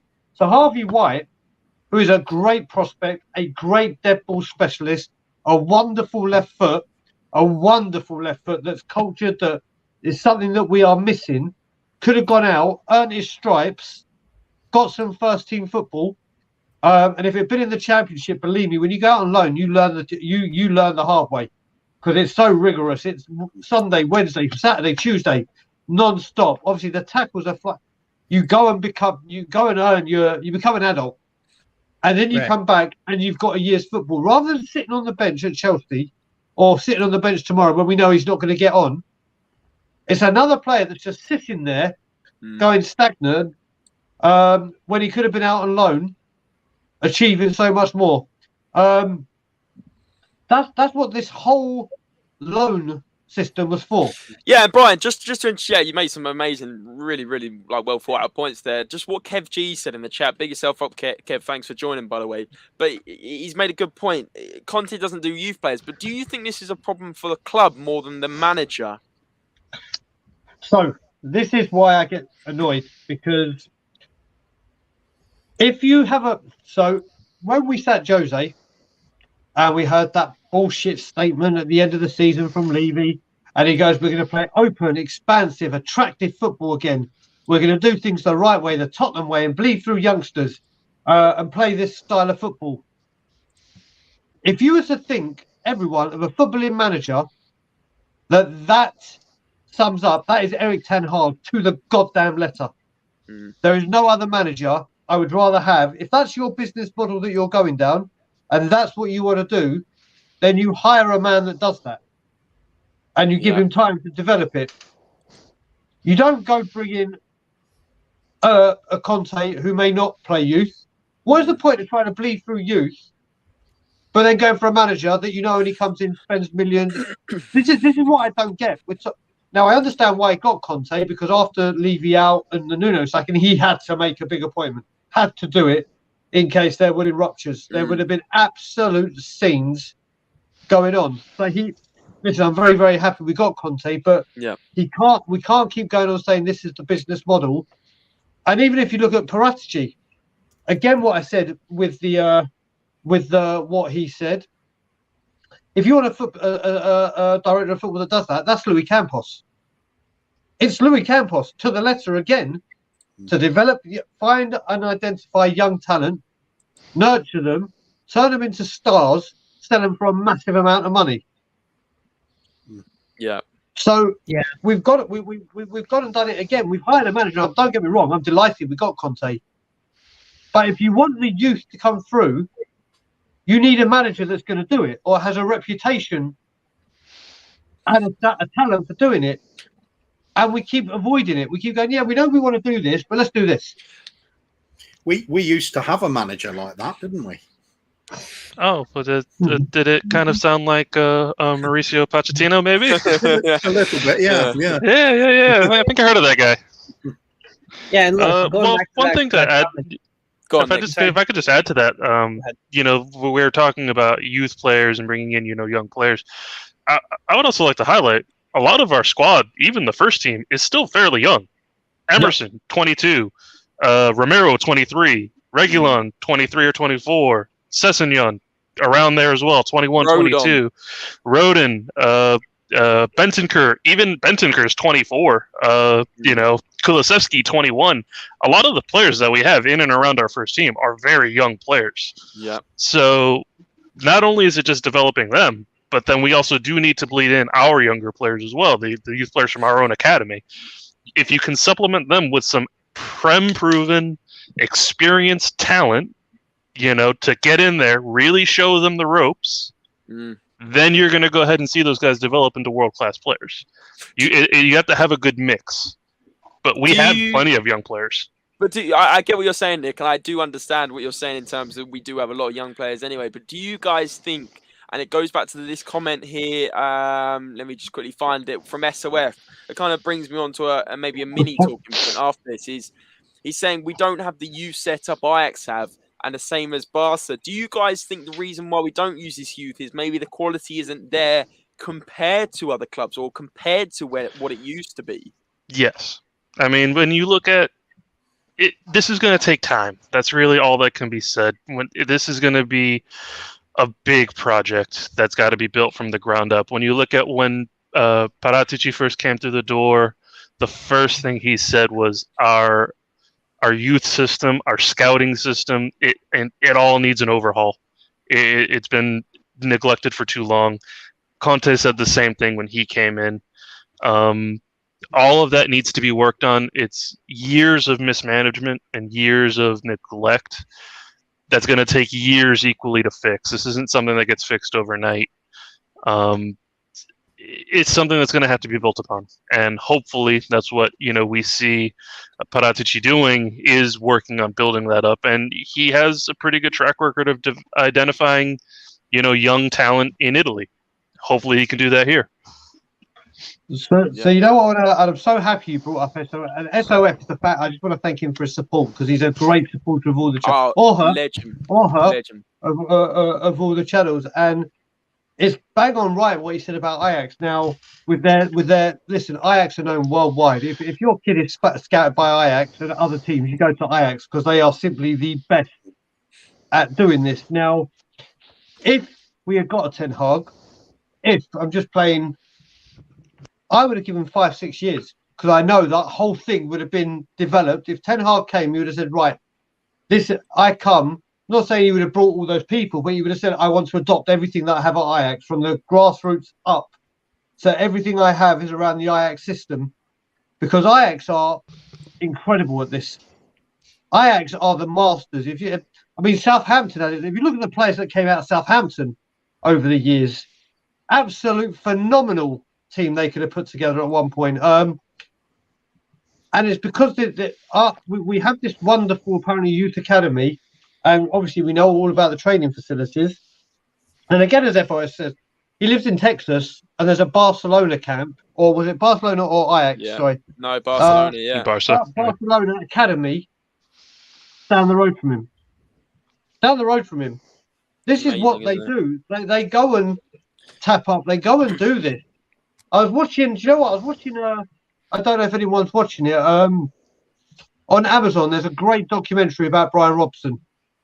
A phenomenal documentary. Now, Brian Robson, Cougar will obviously remember him, was one of the best English midfielders you'll ever see. Blighted by injuries, but an absolute phenomenon. And when he took the Middlesbrough job, he was talking about it. He goes, you know what? I was driving in and out of town and training and everything with his assistant. And he saw all around Middlesbrough, people were wearing T-shirts or football kits of every other team. Obviously not Newcastle or Sunderland, but us, the Filth, Chelsea, Liverpool, all of them. And he's like, you know what? Why is no one here in the city that we are, we're a one city team, walking around with a Middlesbrough shirt. Obviously, they got their hardcore fans that did, but he said this is just so surreal, being a one city team. And he's like, we have to change this. We have to tap into, and this is what he did. He went and built stuff around there, and went out and started finding youngsters and got them all excited about Middlesbrough. And this is what Tottenham needs to do. I'm not saying we need to get people excited and know what's walking out, but we need to reach out to the youth, and we need to have a proper. Stelios talks about it a lot now. Stelios, through his coaching and through his links with the club, like, because obviously some of his players go to Spurs for training and on the youngsters' books, and he was saying he goes there, and the youngsters are told not to interact with the first teams at all. Like, obviously, no, and they're not to learn the same style as what the first team coach is doing and what the first team players are. And you're like, well, wait a minute. If it's a natural progression that you're going into the first team, why are you learning a different style of football to be good in that style? And then you go into the first team and it's a completely different other style of football. And it goes back to, you look at these teams like Liverpool who have done this. I mean, I like people before, but one of my favourite players of all time in the Premier League is Robbie Fowler. Mm-hmm. Robbie Fowler was incredible. They started him at 17. He scored a hat-trick against Arsenal. They saw it and they found a role for him. Steve McManaman, Jamie Carragher, Michael Owen, Trent Alexander-Arnold. Mason Mount. I mean, mate, yeah, you go through Chelsea. I mean, again, these leisure nights. When you look at Chelsea now, Chelsea are a different breed of. I don't know if they've heard. Again, Ray Wilkins was at a Legends Night, and you know what I mean. The Legends Nights, where it's Q&A and blah blah blah. Yeah. And one of the questions to him were, what one of your first interactions with Roman Abramovich when he took over Chelsea? And he goes, right, I'll tell you a funny story. And he's like, okay. So he said, Roman came in and we're walking around the training grounds and he goes, what's this? What's this? And he goes, that's the youth academy where the youngsters all come up and hopefully we'll play for Chelsea one day. And he said, close it down, turn them away, tell them to go home, fire them, whatever. And Ray Wilkins like, what are you talking about? He goes, we don't need you. Here's my checkbook. Just buy. He wanted to shut down the youth academy, and Ray Wilkins like, no, we can't do that. This is England. Literally, the FA and the English, the whole of England will be on our backs for closing this down and denying the youth. He's like, I don't care. But buy the. They're like, no, we can't. And then they did this. Where this is why they had so many players go out on loan. Because they just signed them on contracts, like what we're doing with Stephen Corker. Carter Vickers, sorry. Stephen Corker. Bloody hell, there's a blast from the past. Carter Vickers. I mean, Carter Vickers, I can't remember how old he is. Actually, he's earned over £7 million at Tottenham Hotspur. Not bad, is it? 7 million. But we're making money off him. But he has earned 7 million being a Tottenham Hotspur player when he hasn't played a competitive Premier League game for us. Unbelievable. And it's so this is what it comes down to. Yeah, exactly, Brian. Yeah, 100%. And who was that at that Ray Wilkins night that said that they wanted to, well, not at the night, but the story, who said they wanted to shut down the academy? Stell was there. It was an FA thing. No, who was it that said they wanted to shut it down? Roman Abramovich. Wow. Abramovich was like, what is this? You don't need to buy, you don't need to develop. Because I'm going to buy them. Yeah. Just go. You can have whoever you want. You don't need to develop. Here it is. Go. Wow. And that's the thing. Amazing. There's something else I find quite telling about our academy, and that's when you compare it to the likes of Ajax. Jan Vertonghen comes through at Ajax. What do you describe him as? Oh, he's somebody that can play centre half. He can play fullback. He can play defensive midfield. He can fit under as a wide midfielder. Yeah. Then Toby Alderweireld, what's he? Defensive midfielder, centre back. He can play fullback. He can play wide on the midfield as well. We get players come through our academy. Who's shirking? Oh, he's a fullback. There's no just he's a great player. He's going to fit in the team somewhere. We've got these set sort of rigid ideas of what players are going to be coming through us. Is that a coincidence? It doesn't feel like it to me. We've got players that seem to be uncomfortable when the management style changes, rather than seamlessly fitting into a new system that they're used to playing a certain way in a certain position. They've got to like sort of relearn it or get shipped out again. We don't have this coherent long-term strategy for the team and the players coming through the development system. It's always chop and change. There's no overall. I mean, the way Ajax do it with their sort of it's like a council where they decide on who the manager's going to be. It's not just down to the chairman. It's ex-players. They know the Ajax way. They know who they want as a manager who understands the Ajax way. It remains consistent. Players coming through the club know what Ajax is all about. Yeah, they know when they get to the certain age, that's when they start learning the specific positions. Yeah. But they know they've got their all-round football education. We seem to be lacking that. We seem to have these rigid ideas of where we're going that change every 2 or 3 years. It can't help. I'm surely that's going to affect players who are learning the game. Yeah, and that's to go back to Brian and to cap it off, I guess. I mean, it's the importance of having an identity in your team from top to bottom, from beginning to end. Yeah. When you look at, big clubs, if you look at Barcelona, from the moment a child walks into a Barca academy, they are learning the exact same philosophy of football as the first team from beginning to end. You are learning to be versatile. You're learning the culture of the club. You're learning how to play the way the club plays. And it's just one solid pipeline from beginning to end. And if by the end of that, they feel that you are fit and you are able, they're going to put you right in. Look at Pedri. Kid's 17.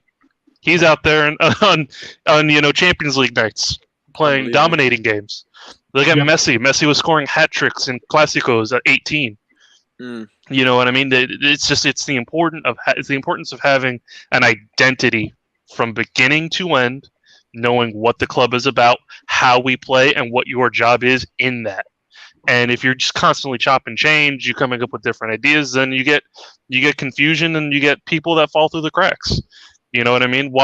This is when you end up turning around and trying to re-sign a Madueke, or in a couple of years, I guarantee we're going to be keeping an eye on Marcandi to try and bring him back. Yeah, exactly. And we already linked with Madueke coming back. I mean, it's ridiculous. The guy's 19 years old and starting for Ajax. Starting for PSV a lot of games. Yeah. It's like, well, what is going on there exactly? And great discussion all round, guys. Really good points all round the panel. But listen, we're going to move on to the final segment of these Fan Phone-In Fridays. Like always, I know Andre's already given me his score prediction. And I know a couple of you already given me your score prediction. But listen, final thoughts, final score predictions for tomorrow. Same goes for the chat, guys. Get your score predictions in. There's 30 of you in here right now. Great support tonight. Make sure you've hit the thumbs up button before you do clock out of here. And if you're new, subscribe. If you're liking the content, we're live most nights. But listen, guys, really appreciate the support. And over to whoever wants to start with this question. What is the score prediction going to be, guys? Brian, Nick, or I think Nick actually gave us the score prediction maybe before, maybe in chat. But listen, Coover or Brian, maybe you want to kick things off. Did mine earlier. I was going for the 4-3 win. Yeah, I was just wondering, actually, Coover, you know what? I was wondering if you've actually cracked on that score prediction, maybe notched it up a few more goals. I know you were anticipating. Actually, I might buy one. I quite like Sean's tip for a 4-all. 220 to 1 or whatever, yeah. I think I might just put a fiver on that because, like you said, that's a grand straight in for a fiver. Yeah, look at the amount of steak and chips you can get with that as well. That's unbelievable. Absolutely. Go on then, Brian. Oh, sorry, go on, Nick. Nick, your turn. Yeah, no, I was just going to say, my head says it's going to be 2-all. Just to be positive, I'm going to go with 3-2. I think Andre said that earlier. I think it's a good pick. Okay. Sweet. I just think it's going to be a high-scoring game. All that pace, the way our defense is, but also the way Kane and Son are. The fact that they have some key defenders that are not in the Leeds squad right now. So, yeah, for me, a high-scoring game. But let's see. Maybe it looks like Kuva's prediction is much more fun. I'd rather that one. That's all I'm hoping for. at least enjoy something about the game, even if we don't get the win. Exactly. Go over to Brian on this one. Welcome in, Sure. Enrique. Never seen you before. Big yourself up, my man. Hope you're well. So do you know what? I was going to say 3-2 with the last minute winner. I was going to put a bet on it because I was going to be there with Ben and Simeon again. And obviously, the last 2 games I've gone with Simeon to Leicester and then Ben and Simeon to Man City, and we all both know the score there. So I was going for the hat trick, but Ben and Simeon have got family over from Israel and America that go home on Monday, so they're not going to go to the game. So obviously, I'm not. So I was going to go for 3-2 if I was there, just to see if I can get the hat trick. And now that I'm not, I'm going for a 2-1 win. And I'm going for a 2-1 very, very, very hard fought win. And you know what? It just, listen, whatever the score is, it just has to be a win. Because what with the filth winning yesterday, I'm getting very, very concerned about St Tottenham's Day coming back. And that will severely, I mean, put it this way, I'll be lucky I'll be back in Canada when that happens. So I won't get it nearly as well. I will do because I'm on YouTube. But I mean, personally, but yeah, that is starting to terrify me. So, do you know what? Just to get a goddamn win, just get a win. Because if it doesn't, and we get and we lose, I think there's going to be fireworks, absolute fireworks. Yeah, I think so. Don't even tempt fate. But listen, we've got Brian going for a 2-1. Well, if Brian was going, it'd be Brian 3-2 Daigle as his middle name, as we know. But listen, 2-1. I've gone 3-1. Andre's gone 3-1. Is it Andre? 3-2. 3-2, along with Kuva, who's gone 4-3 or 4-all. He's throwing his rope out there for 2-2 on that one. And Nick, remind me what have you said is your final one? 3-2 as well. 3-2. So a lot of high scoring predictions here, guys. I'm going to go through a few in the chat. Listen, Kev G's gone for a 3-2 as well, joining Nick and Andre on that one. Finn's going for a 4-2 Spurs win. Madge said, I don't know, but we will lose. Wow, way to be pessimistic, Madge. Come on. No, do you know what? Sometimes I can see what he's doing because predict a defeat, and if you get a win, you're happy. Yeah, you're preparing yourself for the worst, right? Yeah. Exactly. And let's face it, I believe in the opposite. I believe in the opposite. Exactly. I mean, I remember a tweet coming back from Man City where someone said, after a result like that, is it weird or strange that I'm now petrified we'll lose against Burnley? No, because I said it. I said it on last week's fan show. Exactly. Do you know what? But that's what being a Spurs fan, unfortunately, is. We all called that. We all knew we'd lose to Burnley because that's what Spurs do. We go and beat the best teams and then mess up completely at Turf Moor. I mean, I want anybody watching to go back to last week's fan show and watch my intro. I said we were going to beat Man City and lose 1-0 to Burnley. It's the Spurs way. You literally did. I remember. I called it. You just know it's going to happen. If you look at that as being Spursy, which we should, then would it now be Spursy that instead of us expecting something unpredictable, we get exactly the same as last game? And it's like a boring 0-0 or something. Yeah. That'd be Spursy too. Yeah, unbelievable. Spot on. But Peter Simons has gone for a 4-3 or 4-3 or 3-4. So we 4-3 either way. Wow. He's going for the Cougar prediction, but also a Leeds win potentially as well. Sidance said if we let Leeds have the ball, we'll win on the counter. If they play a low block, we're screwed. Yeah, like the Burnley way. 3-1. Simply Ace agreeing with me, saying Leeds are going to get ripped. Saying, oh no, wait, he doesn't agree with me. He's saying 3-1 to Leeds, as we are going to get ripped 1 by Leeds. Wow, guys, jeez, wow. Derek's going 3-0 Spurs. Beat yourself up, Derek. Sidance is going for a pessimistic 1-1, but listen, at least you're not predicting a loss, my friend. Finn says happy St Tottenham's Day. No thanks. Andy's going 3-3. Big scores in here. Big scores. And Peter's saying if we lose. The thing is, to really close this off here, right now, I know we were talking. I gave that Forrest Gump sort of reference to Sanchez, but honestly, I feel like Tottenham. That's the perfect way to describe them right now. You just don't know what you're gonna get. That's why these score predictions are so left field right now. Some think we're going to lose, some think we're going to tie, we're going to win. We don't know anymore. So all we can really do is hope for Kuva's prediction. Could I just quickly respond to one of the comments there? From Finley Walker. He said it's embarrassing if we spend millions on bringing a former player back. I was going to say that's not necessarily the case. If you've got a buyback clause in there, you just have to look at it as we're paying a club to develop a player for us. They get a little bit out of it and we get a better player back. It's not necessarily a bad thing. Depends how you've sorted out the terms on the deal. I think... Sorry, I was just going to say, I think very quickly, I think he's saying maybe it's embarrassing, not necessarily like the Maduekes and the Dylan Markandays of this world. I think he's more talking about the fact we're resorting back to Gareth Bale to come back for a third time, Christian Eriksen to come back after he left on bad terms. I think that's what he means. I could be wrong, but I agree with him on that. But I go with your point of view, Kuva, on the fact that maybe it's not embarrassing bringing back a Madueke if it's a buyback clause in the contract, or a Dylan Markanday further down the line. There must be a buyback clause on that. Markanday doesn't. Markanday doesn't have a buyback. Just to sell on. Yeah, what you were saying, James, is exactly that. What I do find embarrassing is if they come from the youth.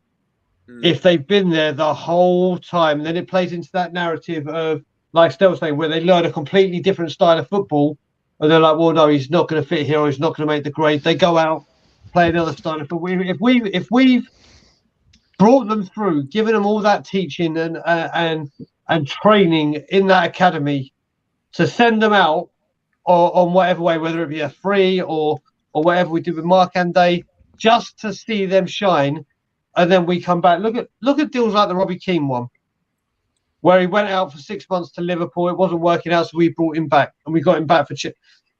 We got back. It's just a way. It is. I can see where he's coming from. It is embarrassing. It's like, even if Gareth Bale comes back, do you know what? Gareth Bale coming back. Yes, I'll be happy as Gareth Bale, and hopefully he'll come.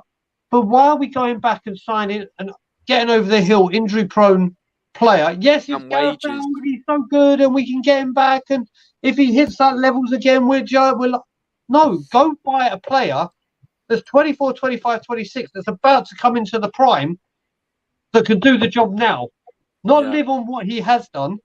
That is embarrassing. Gareth Bale coming back will lift spirits up, will sell shirts.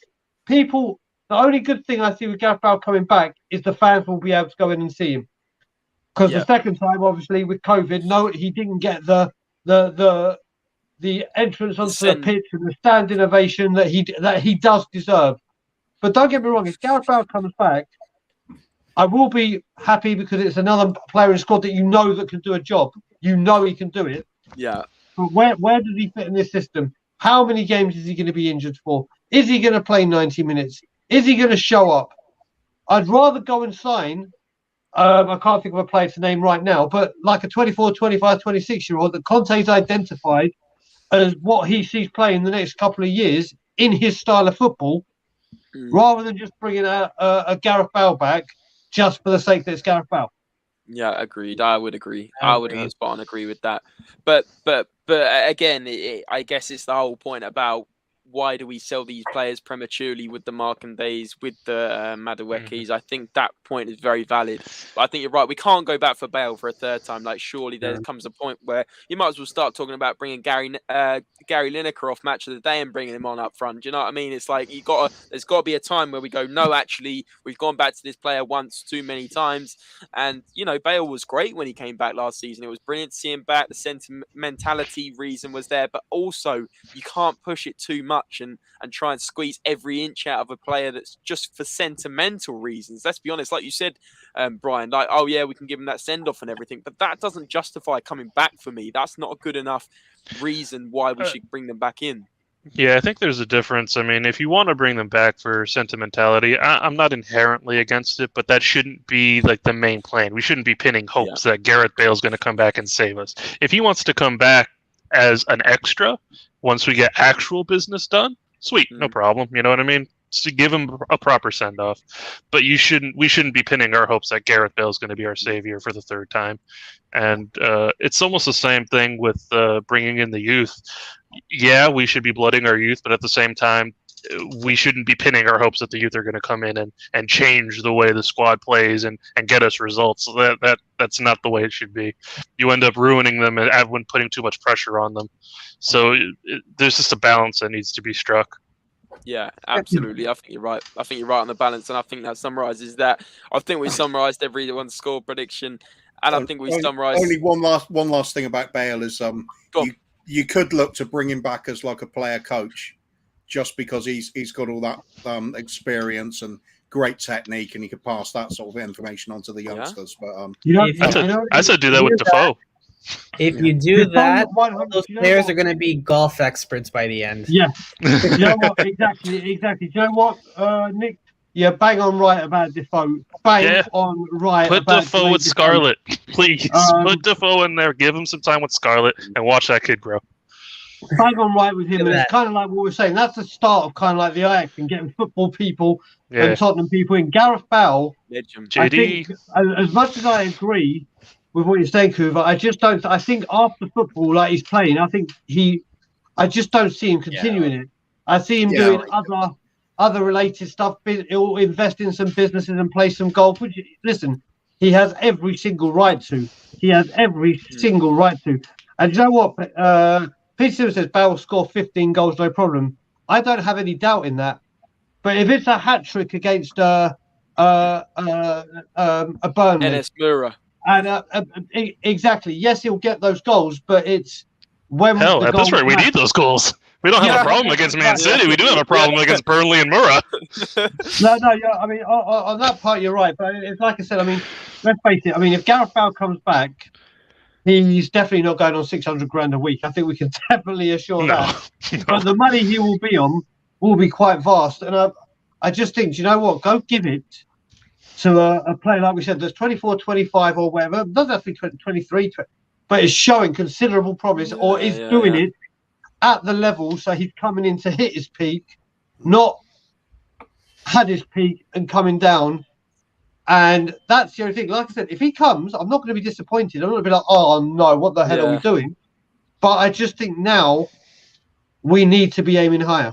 And moving forward, We need to be developing the next Gareth Bale, not looking at the current Gareth Bale. So Jermaine Defoe it is then. Yeah, exactly. Get 38-year-old Jermaine Defoe, bless him. Yeah, exactly that. Simply Ace saying we'll take Bale's score. JD's class. Simply Ace is saying I'd take Bale still. He scored 11 Premier League goals in about 13 starts. And Peter's also saying Bale will break down defences. So, I mean, it's a split decision here. I personally agree with the consensus going on this panel, but everyone's open to their opinion on getting players back. Bale was a really good talking point and nice one. I can't remember who actually started it. I think it was Brian started off the back of what Finn said. But listen, guys, the panel's been amazing tonight. The fan phone in Fridays banged as always. There's been 30 of you consistently in here watching, so I'm sure you've all enjoyed it. If you have, smash the thumbs up. But before you all log off and go and watch other films or streams or whatever you got to do, let's show some support for these guys that have given up about an hour and a half of their time tonight. That is in the shape of Nick. Obviously, Nick, thank you so much. And I know you don't have a channel to plug, but thanks for the support to the channel. As always, it really means a lot. No, anytime. Love you guys. Love everybody in here. Kuva, Brian, Andre, James. Please give all the support to these guys and all the hard work that they do. Don't be shy. I'm just your everyday run-of-the-mill Spurs fan that these guys give an awesome platform to speak my mind. If anybody else wants to, please don't be shy. Come on. Yeah, spot on, Nick. Like exactly that. You don't even need to turn your camera on. You don't even need to talk for long. You can just express your opinion. If you feel like it gets it off your chest, then that's a better thing. Then please do come on and maybe message us on Instagram or Twitter or even on YouTube in the comments. Let us know you want to join the next one. But also, shout out to everyone in the chat. Massive shout out to you guys for all the comments and the support and the great talking points. It's nothing without you, this show. So really does mean a lot. And like next week, next fan phone in Friday. Guess what day it's going to be on Friday? So there's no surprises. Around 7 p.m. every single week. It's great. It's great to have a great panel on. And the other two in the panel have YouTube channels to plug, or Kuva do actually. Free agent at the moment. So free agent. I'll take my time to double up on bigging up Brian's channel on Tottenham on Tour. Please do that, guys. Please do that. Go ahead. Big fans of the channel anyway. They've got a great panel. They always get great guests on. And the work they do when they do these specials on the mental health issues is absolutely superb. We definitely need more out there about this. And once again, Brian becomes a figurehead for something really worthwhile with the club. It's the fact they got experts on to talk about this in depth, and so many people opening their hearts about what's happening in their lives and how it's affected them and how it relates to being on these Spurs channels. It's brilliant, and it really needs to be bigged up. And go and have a look at those old episodes that they've got on the mental health things. There's it's a huge subject, and it needs to be spread out there as much as it possibly can be.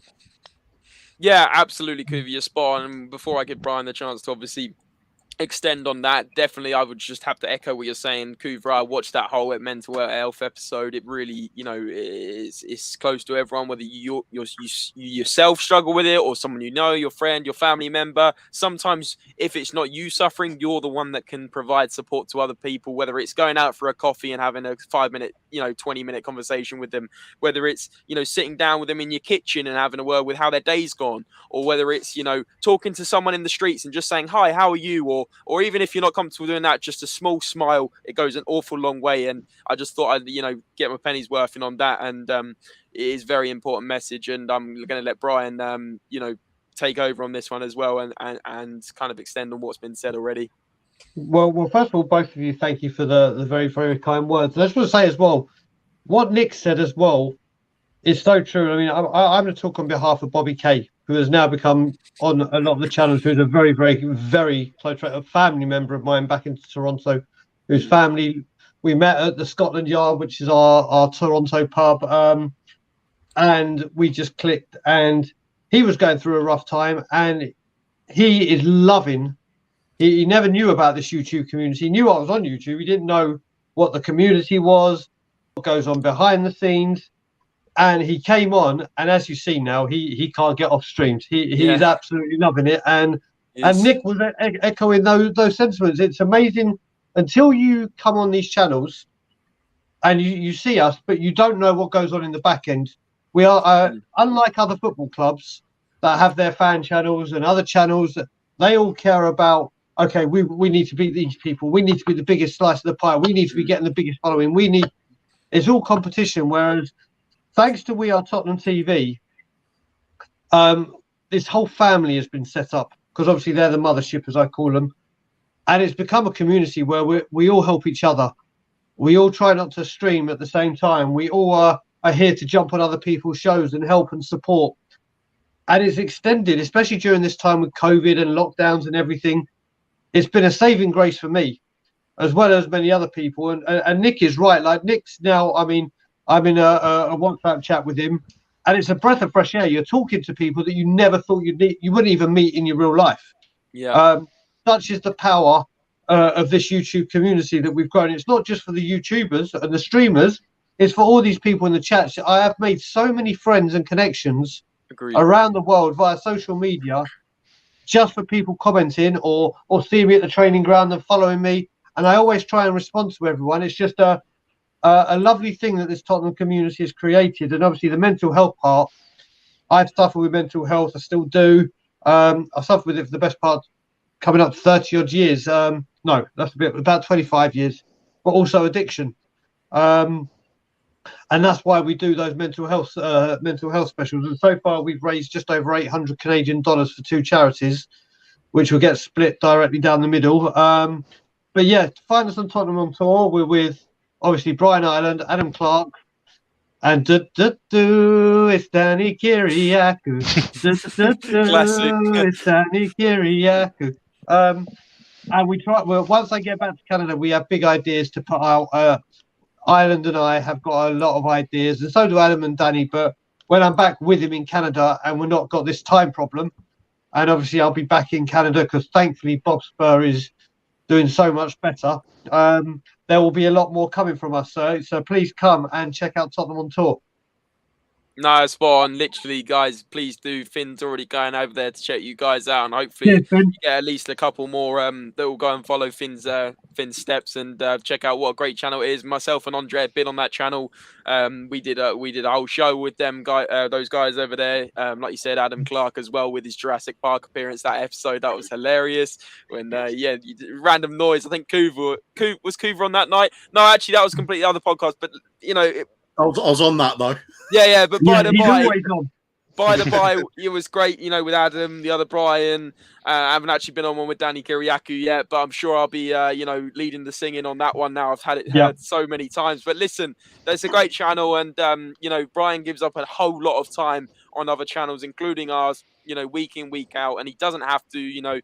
He does it out of his goodwill and for, like he said, the whole Spurs community idea, and it really is helping those channels grow. Ourselves, Irish Hotspur, Tottenham on Tour, Spurs Talk Show with Sean coming in earlier. By the way, please go check out Spurs Talk Show. I know Sean had to dip out early, but listen, all these channels wouldn't be anything without you guys in the chat. They would be nothing. So, and the Spurs community vibe, it really is a thing. Like, I've met so many friends here. Like, I call these people in the panel my friends. It isn't possible unless you either interact in the chat, which you guys are great at doing, or going that one step further and maybe being brave and going out your comfort zone and coming and talking to us. Like, we don't bite. It's all great fun. You grow your confidence, and actually you end up like Bobby Kay, where you can't stop going on podcasts. He even goes before he goes on a bus shuttle in Canada for his work. So listen, guys, maybe go out your comfort zone for once. And honestly, it really does do you the world of good. And going back to even linking that with the mental health stuff, actually doing stuff out your comfort zone really does help as well. Like, believe it or not, I can't even stop talking now, but I used to not want to speak in classes or out in public. I was very shy, but actually you come out your shell when you do things you don't like doing, and actually you become a better person for doing it. So linking all the subjects together, guys, I'm not saying I'm the golden light or anything like that, but please do stuff out your comfort zone. It really does help that as well, that element of, mental health and feeling good about yourself. But there's still 20 of you listening to these messages. It's all got a little bit deep. But as always, guys, massive appreciation for the chat, massive appreciation for the sport. The guys panel, Kuva, Brian, Nick, every single one of you, you've been absolutely brilliant. Andre, thanks for joining me as always. And guys, as always, fingers crossed for 3 points tomorrow.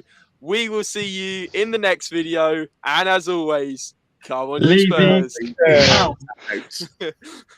Take care, guys.